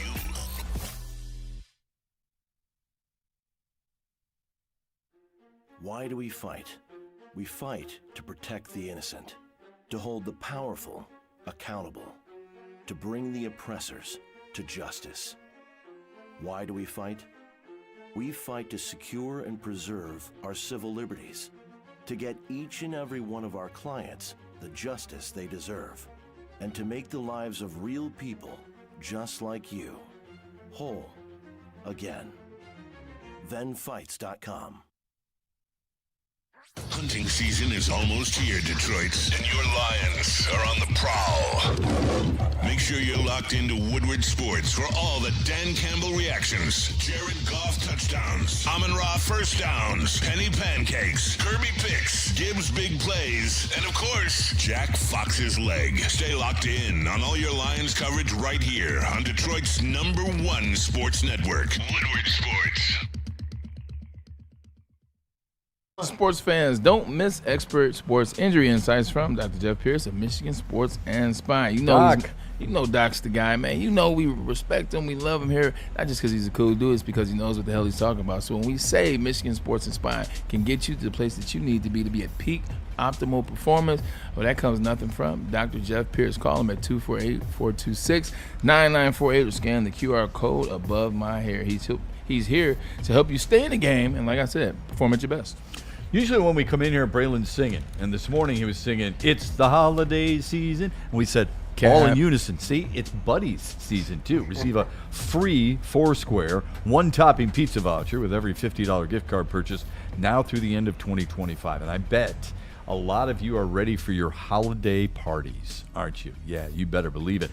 If you're going to have a dine-in at Buddy's, you can go and eat party packages starting at just $15 a person. If you're going to host it yourself, party package for like just myself? Yeah, there's a party in the booth right now. Or you can cater your event, and you can do so by ordering the original Detroit style pizza, saving 20% off your order of $200 or more by using the promo code HOLIDAY20. It's an easy menu to look at too. Remember, just last week, our entire desk was full of great Buddy's food.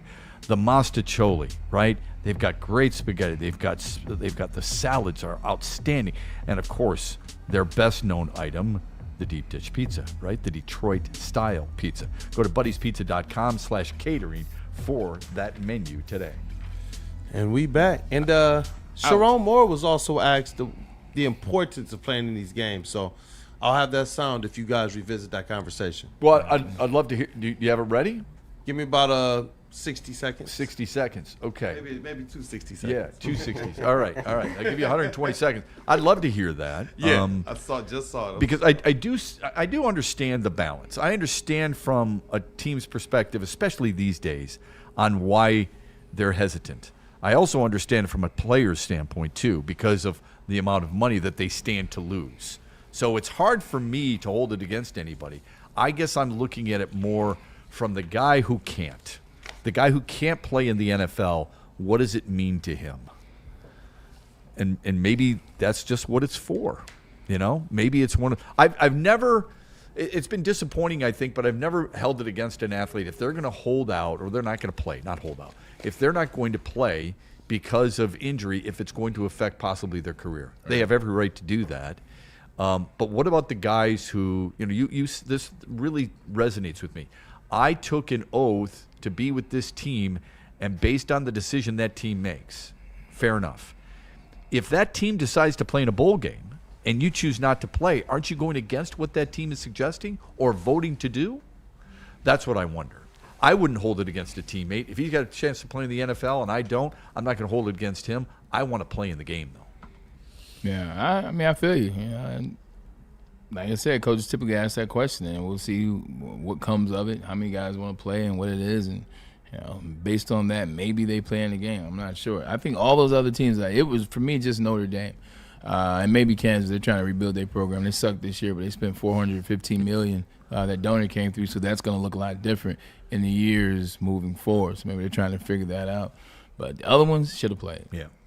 All right, we've got Sharon Moore. Here's his comments on why a game like his game in the Citrus Bowl against Texas can matter to him and his players. Go ahead. Another opportunity to go play football, especially against a great opponent on a great stage, is just another opportunity and why you've come to the places like this. So for us, it felt like it was important not only for the development of our coaches and our players, but just the development of the program, right? And what you get to do, and it's a reward to be able to go do things like that. It's nice. It's about 20 degrees here too, so going to Orlando will be nice for the week, not only for the coaches' families, and the players. So we're really excited about the opportunity that we have to go play in such a high-profile bowl game. And I can't, like you said, you can't speak on everybody else's decision, but it's another opportunity for us to go play football and practice, and we're really excited about it. And that was via Alex Crescenti of WXYZ Detroit. I think also it depends on where your team is at when the bowl game is presented and who you're playing against. This no longer is talking about the guy that's not going to play another game. This is more talking about choosing to play in it or choosing not to, the decision-making process. If I'm Sharon Moore, I'm looking at it like this. My team is not in the best place. Why you look at? No, this is interesting. My team's not in the best place. Like, we ended the season not necessarily best in how we played against Ohio State. We really didn't necessarily look our best at all throughout this season. We got a young quarterback. This is going to contradict everything I said. We got a young quarterback. The difference is they weren't in the college football playoff picture. Yeah. We got a young quarterback that needs to get more confidence in himself. We need to understand a little bit more, and maybe we got some weapons that we want to see what they really can do. Mm-hmm. And we can just open this thing up and just go ham. Like, you know what? Hey, let's get lit. Let's figure out where we're at, and we're doing that against Texas. Another big brand who's doing the exact same thing on the other side for Arch Manning. Steve Sarkisian trying to finish his season out, win over Michigan. He probably wants Arch to look better going into the offseason, probably get a more sense of momentum and building until you get into winter conditioning. This matchup, this makes a lot of sense. This makes a lot of sense for both coaches to want to play in this game, want to have some success. This goes to what you're talking about recruiting. Yeah. Like, for what Alabama wasn't last year and all that, Michigan got a lot of recruiting wins last year because they beat Alabama at the end of the season in that bowl game after beating Ohio State and then coming off the heels of getting Bryce Underwood. Those three things happened, boom, boom, boom. And they end up having a really good finish to the year. It's a big impact. It matters. You go out and you beat Texas at the end of the year, who went 9-3, beat Texas A&M, et cetera, et cetera. That is a good way to finish the season and start momentum into the off season. So I think it's where your program is. Like with Notre Dame stands nothing to win by playing in a bowl game. They have nothing to gain by playing in this bowl game. Right. Absolutely. Because if they beat, let's just say they played Vanderbilt. If they beat Vanderbilt, they say, see, we should have been in there. We told you anyway. What does that do for them? And then if they lose by 15, now everybody's like, Notre Dame. They didn't deserve People to don't be like there. Notre Dame anyway, which I don't have a problem with. But people don't like them anyway. And now you lose by 15. Now you got to walk into the offseason with the stink of Diego Pavea and all the crazy stuff that he's going to do in that game and crack jokes. And then you go into the offseason like, I don't know about Marcus Freeman. I don't know about Notre Dame, blah, blah, blah. You know what? If we're not in here, we're good. Okay. I see what you did there with the Lions. Kool-Aid, go ahead, bud. I'm just sitting here like, man, that's making a lot of sense right now. And you know what? A Diz in the chat just believes that Sharon Moore is happy that he gets to go to Disney World. Just one part of that conversation. He went there after they won that championship 2 years ago. Hey, that's a mic drop. I think part of what he said there is a little bit taken by some fans. Like, oh, you just want a vacation? It's good for it's 20 degrees here. We're going and we take our families, and people are like, whoa. Yeah. Look, it's all business when they go there. When they're between the lines, football-wise. I'm talking about when they're out there practicing and stuff. They're not screwing around and doing a bunch of social media stuff.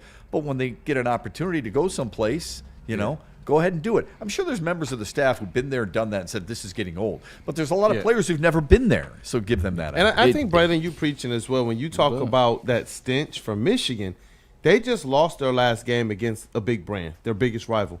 Now you have Texas on the plate, and the last time you played them, you lost that too. You get an opportunity Handily.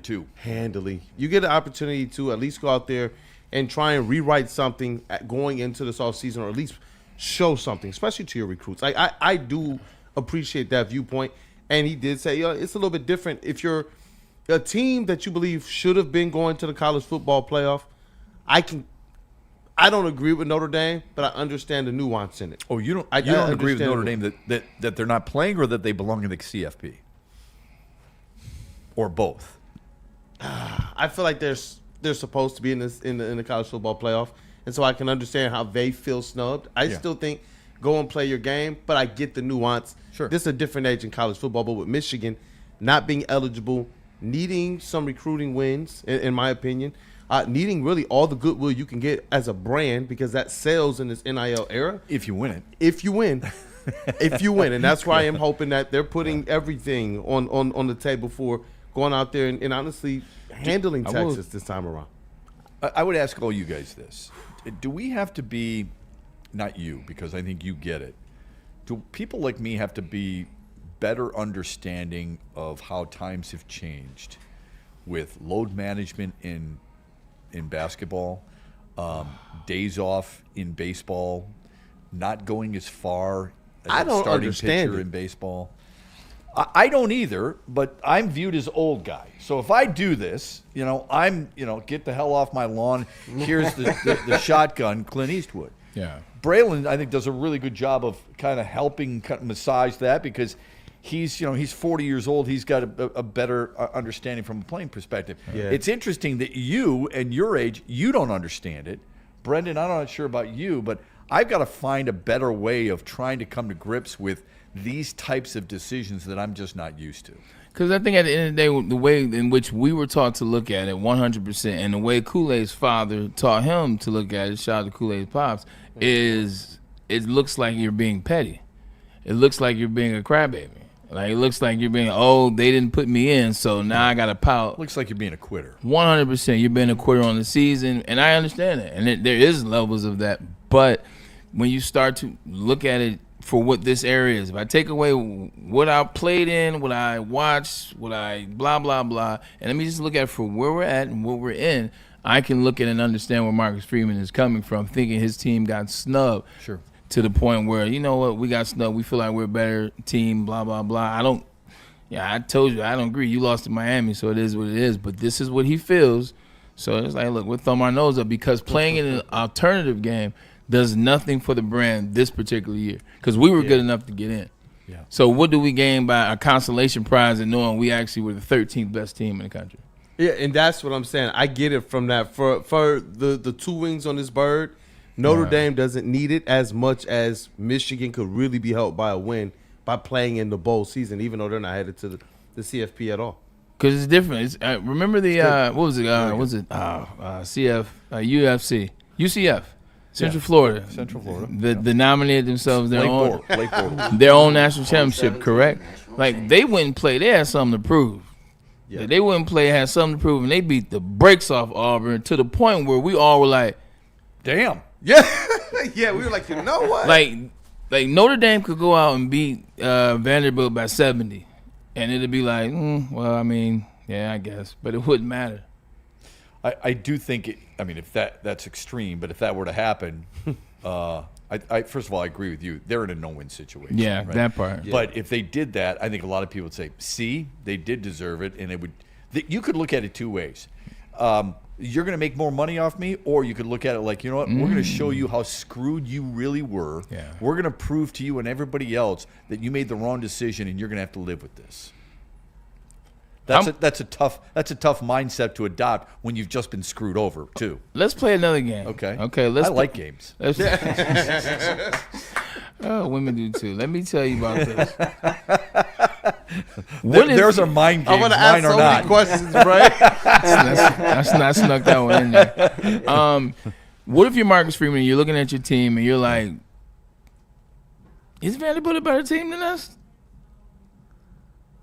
Trying to motivate them? No, I'm talking about him looking in the mirror. Oh. Like he chose to say no. Let's just we don't need that Vanderbilt hit. chose to play. Is he saying potentially, hey, look, man, there's something there to Vanderbilt. There's something there to Diego and all the nonsense that comes with the celebrations. But boys balling this year. Are we a better team now? You start to look at your roster. Yeah, we beat a USC that. Yeah, I know they have, but are they like that? Yeah. You start looking at all those wins that you accrued over the season. You're like, oh, here's an 8-loss team we beat. Here's an 8-loss team we beat. Here's a 10-loss team we beat. Here's an 8-loss team we beat. I see what you're Are saying. we good enough? Because now it goes to that. If we go out there, I don't think we're a much better team than us. We run the risk of losing. Now we run the risk of, see? So you're saying they made a business decision equivalent to run out of the way, Brandon Jennings. A business decision disguised as a, no, the hell with that. We don't want y'all making more money off me, and we don't want our players to get hurt. Right. Are you that good? I'm not taking that charge for that dunk. Nope. Vandy 10-2. Their losses to Bama and Texas. They've got some high quality wins. That would have been a hell of a game. Instead, they get Iowa. Thanks, Notre Dame. That would have been a hell of a bowl game down in, I believe, It's like even when Iowa was good for some reason, I just have the same reaction Bray does. I know. Because I would never have, they're just kind of there, aren't they? Iowa always forgets the O. I'm sorry, Frank Garza. They always forget the offense. No matter what Iowa is, they can be 12-0 team. They can be a 10-2 team. Defense is going to be solid. They're not going to make mistakes. Offense is going to be the bare minimum. They're going to run the ball, play action pass to tight ends, and do crossing routes with wide receivers. Like, they've been running the same offense like 17, since before 13. Tim Dwight. Like, hey, hello, Hayden Fry. What's going on? In fairness to Iowa, before Ed Podolak, they've been running the same damn offense. In fairness to Iowa, their 4 losses all to ranked teams. Unfortunately, those are the best teams they played on their schedule. God. They don't have a quality win. That 8-4, they lost to Indiana, they lost to USC, they lost to Oregon, and they lost to Iowa State. I will those say are the 4 this. losses. I think Michigan has turned the tide as it relates to bowl practice, and I think they learned from going to Georgia, and I remember all the players and a lot of people saying Michigan went too hard, they didn't have anything in the game. Double back, same thing was said about the TCU game. And the reason why I know this to be true is when I was there, I love you, Lloyd. Lloyd, you know you're my guy. Man, Lloyd worked us like it was 2-a-days, or like it was spring ball, or like it was winter conditioning, because when we played in the Citrus Bowl my freshman year, by the time we got to the game, which Tennessee every day was doing something leisurely, chilling, just shorts in practice, shorts and jerseys, never really went hard. They beat us 45-17. Beat us like we stole something. My junior year, we got up once again, Lloyd.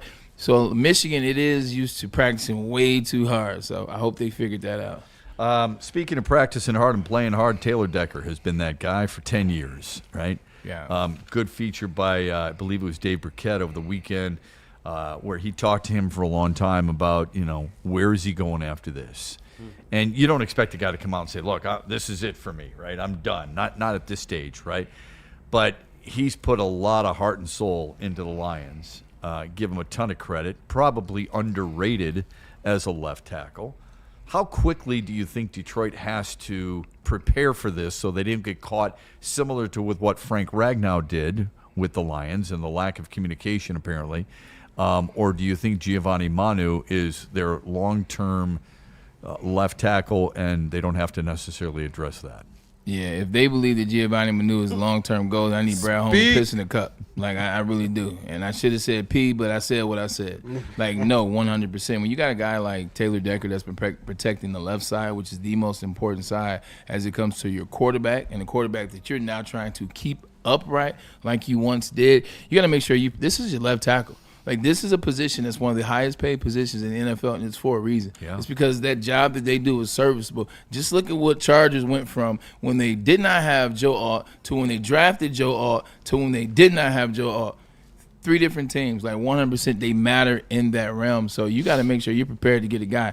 It's not Giovanni Manu, and once again, hoping that it pans out. I'm being optimistic that this move will pan out down the line. You don't want to be optimistic about a left tackle. You want to make sure that you're drafting somebody that you know is going to come in here and be a force to be reckoned with.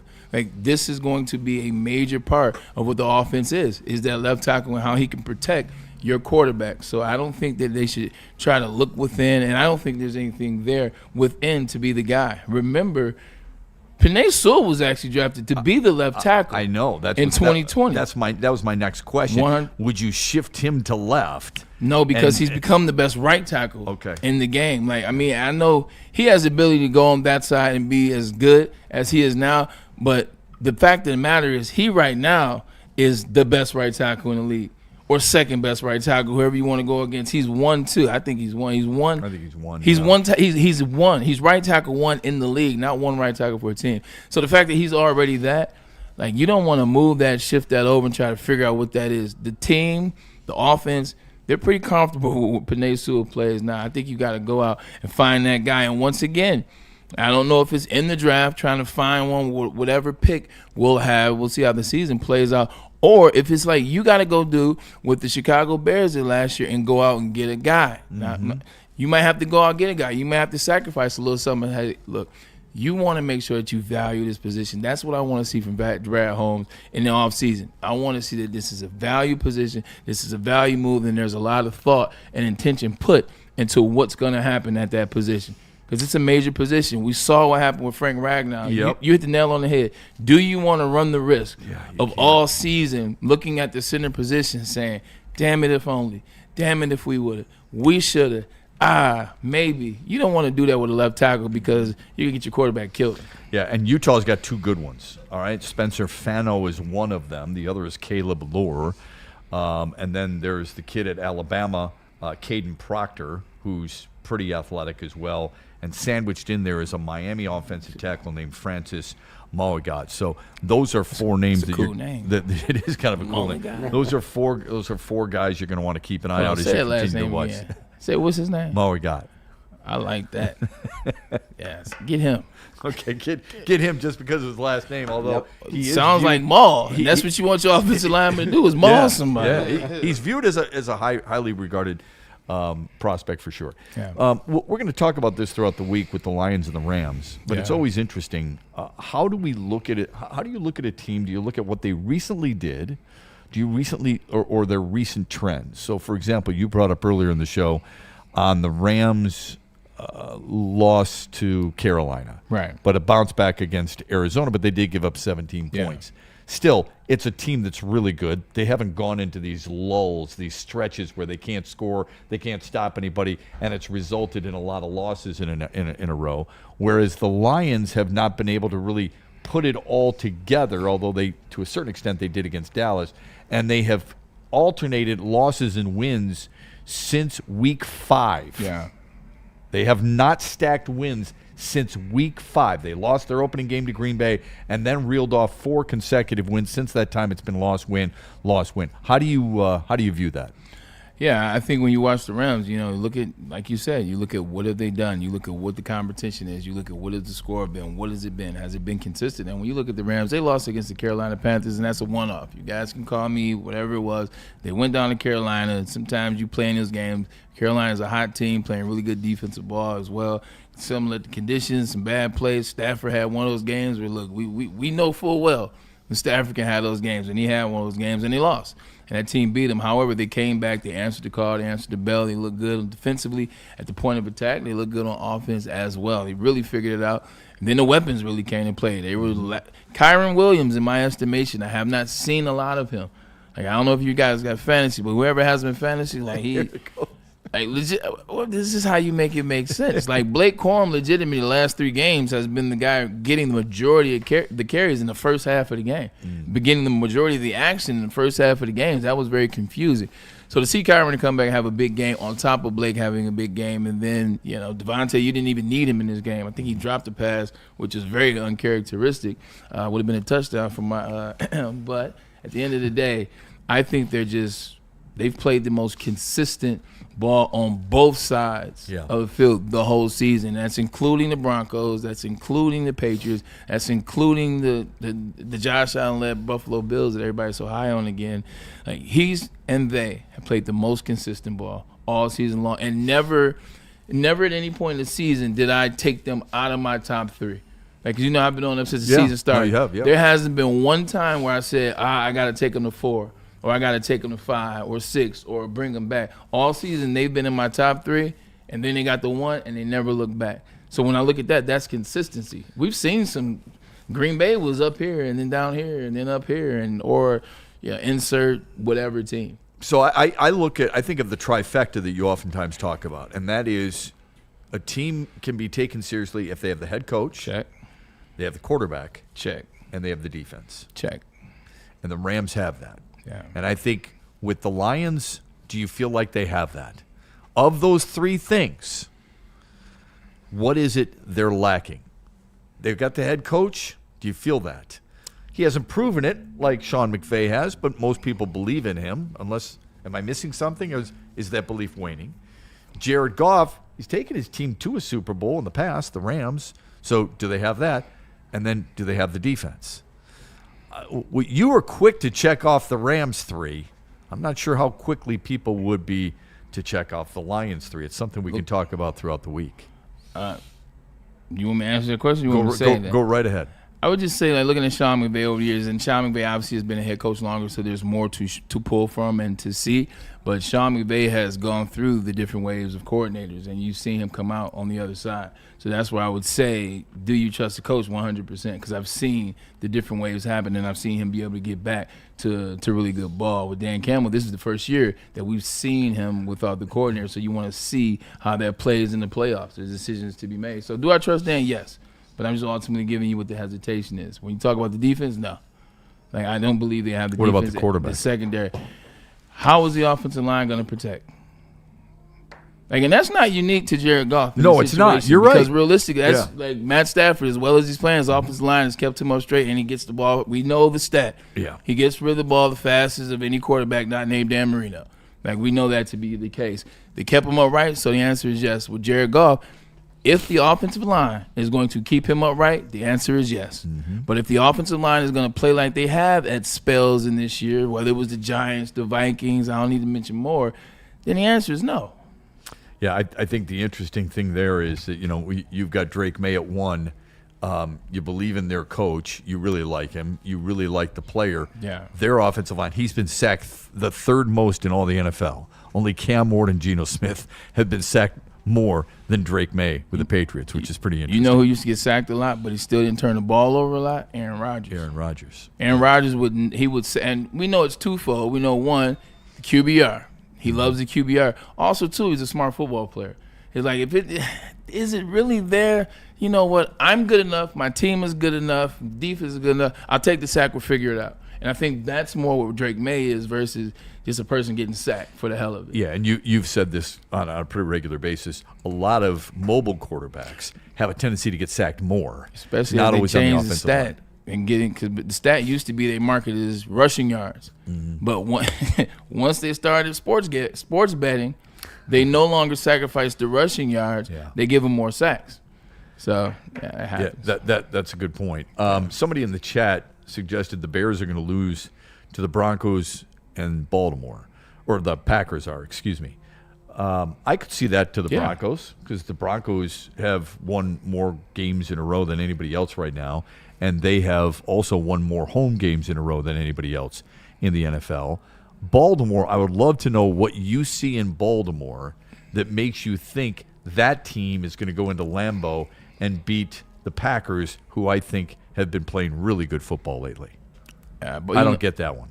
Baltimore is my team. Baltimore is my team I pick every year to get and win the Super Bowl, and Lamar Jackson is always my MVP. So I watch them with a close eye. They are not the same team. No. They have not been the same team. And Lamar Jackson, since he's been back, I don't know if he's still injured or not, but what I see is not the Lamar Jackson that wins MVPs. It's not the Lamar Jackson that has the moves, not the Lamar Jackson that has that elusiveness, and it's not the Lamar Jackson that has that confidence when he's throwing passes. Like, one thing he's gotten to, he's become a better passer than runner over the past 3 years. When you look at his stat, he doesn't have the efficiency, he doesn't have the accuracy, and he's not looking like he's very confident in the pocket. So in watching that, no, it's no way I would choose that Baltimore team over Green Bay. Yeah, and I would hope so, just for the Lions' sake, but in all honesty, no. Yeah, he's also taking these sacks. Yesterday, he took the sack at the end of the game. which was a little surprising to me against Pittsburgh.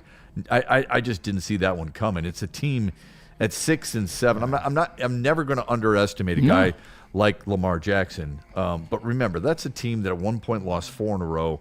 They've lost to the Bengals and the Steelers in back-to-back games. Yeah. It's a little surprising, more than a little surprising to me. They've got the Bengals, they've got the Patriots, they've got the Packers, and they've got the Steelers. Yeah, that's a tough schedule. Even those divisional teams are tough because they're fighting for it. They're fighting on. You just lost to the Steelers. This is very subtle, but it's very true. Like when you know a player, like whatever player you like to watch, and I can kind of tell his energy. Yeah. I'm like that with Lamar Jackson. He ain't even smiling. Yeah. Like Lamar Jackson is one of those players that smiles all the time. He enjoys football. He loves being able to do the crazy stuff that he can do. He smiles all the time. Even in losses, sometimes he'll smile because he's like, ooh, Josh Allen just got the best of me. Dang, I was right there, but Mahomes got it. There's no smiles right now. It's all business, and I don't like that for him. It's very frustrating. No question. Yeah. It's so unique of a season that you could see the playoffs begin without him and without Kansas City, knowing that the Chiefs have won, 9 consecutive division titles, the second most in NFL history. Only Tom Brady's led New England Patriots winning 11 in a row is more, and then it's the Chiefs 9, and then it's the Rams with 7. But that was in the 70s. That was the Rams of the 70s, Lawrence McCutcheon and guys like that. Yeah, I'm still mad at that 11 in a row because we were supposed to win. We were supposed to win in 2010. I think we finished 11-5. They beat us in the second game, but we ended up losing. We lost 2 random games we shouldn't have lost. And anyway, I've never won. I won twice, but I won once. Regarding what do you mean? In terms of a division. Oh, division title. I won a division title. No, actually, I never won. Because year the 49ers, I was there, and we got to the NFC Championship. We lost to the Giants. We didn't win that one. The Seattle Seahawks won that one. So what year was that again? That was 2000. That was 11 49ers. Okay. When was the Jets-Patriots one? Is that what you're saying? That was 2010. 2010. Yeah, 2010. Okay. Yeah, 2010. New England was 14-2. You guys were 11-5 that year. Your losses that year were, well, I can give you that after a quick break. Kool-Aid's giving me the high sign and saying he's giving me the stink eye and said, "Hey man, you got to get to a break." Let's get to a break Baltimore, here real quick. Green Bay, Black Rock Miami. and Lady Jane's, and then we'll finish things up with a mailbag and more. Stay with us. Oh, man, Black Rock Bar and Grill, the place that still sizzles. You got to come on down now. And like I tell you, we partner with people that partner with you. 20% off your food bill once you mention Woodward Sports Network. Got to mention Woodward Sports? That's how you get the deal. It is a sizzle above the rest. They launched a whole new menu with returning favorites and some of that newest sizzle. Prime sirloins are here to stay. But it's not just a meal. It's a top rock experience. All you can eat platters for just $20. And then don't forget, the holidays are among us. Gift the gift of sizzle with the Black Card gift card. It makes sense, and it makes a perfect stocking stuffer. And now, throughout the year, you buy 50, you get $10 back. That's a total of 60.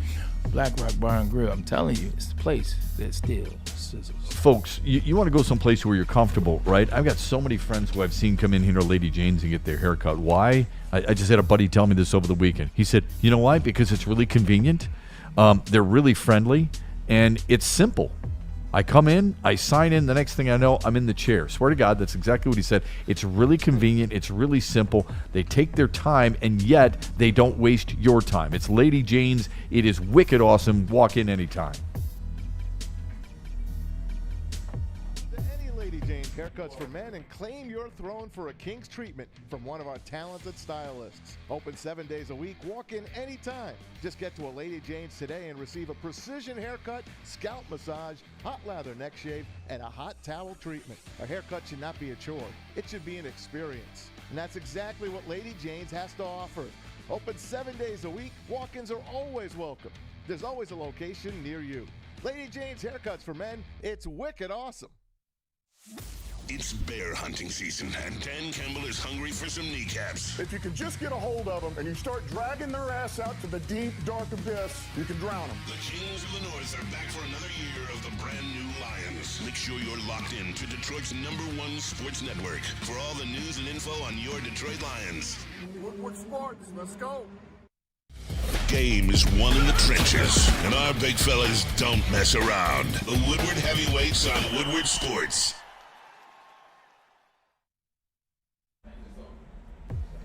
Why not make the college football playoffs or the NFL playoffs a little more interesting? If I told you you could place any bet up to $1,000 and if you lose, you get that bet back, would you think I'm crazy? Scan this QR code, enter the code Woodward1000, and if your first bet doesn't hit, you'll get your deposit bet back up to $1,000. That's right, up to $1,000 back just for giving it a shot. Minimum bet just $20. Download the Caesars Sportsbook app today, the official sportsbook of Woodward Sports. Use code Woodward1000 or scan the QR code on the screen. That's last week. And we back. I'm just laughing at it though, because like literally. Yeah, after week 13 results. Cover this up. Yeah. This checks out. Yeah, I remember I said I thought 3-4. That's right. Denver probably is not getting as much love, but their offense isn't very good. Seattle. Yep. We'll see about Philadelphia tonight because they play the Chargers. You put Houston ahead of Chicago. They've won 5 in a row. Are we back on? Yeah. Oh, my bad. I'm sorry. No, I was loving it. Yeah, it was good. Well, not Dallas, you're saying. Take Dallas out. Yeah, right. Kick it to the curb. What I'm saying, so I guess what I would do then is move Texans to 7. Yeah. If Philly loses tonight, who's going to 10? I mean, we'll have this later in the week. I'm just saying. Yeah.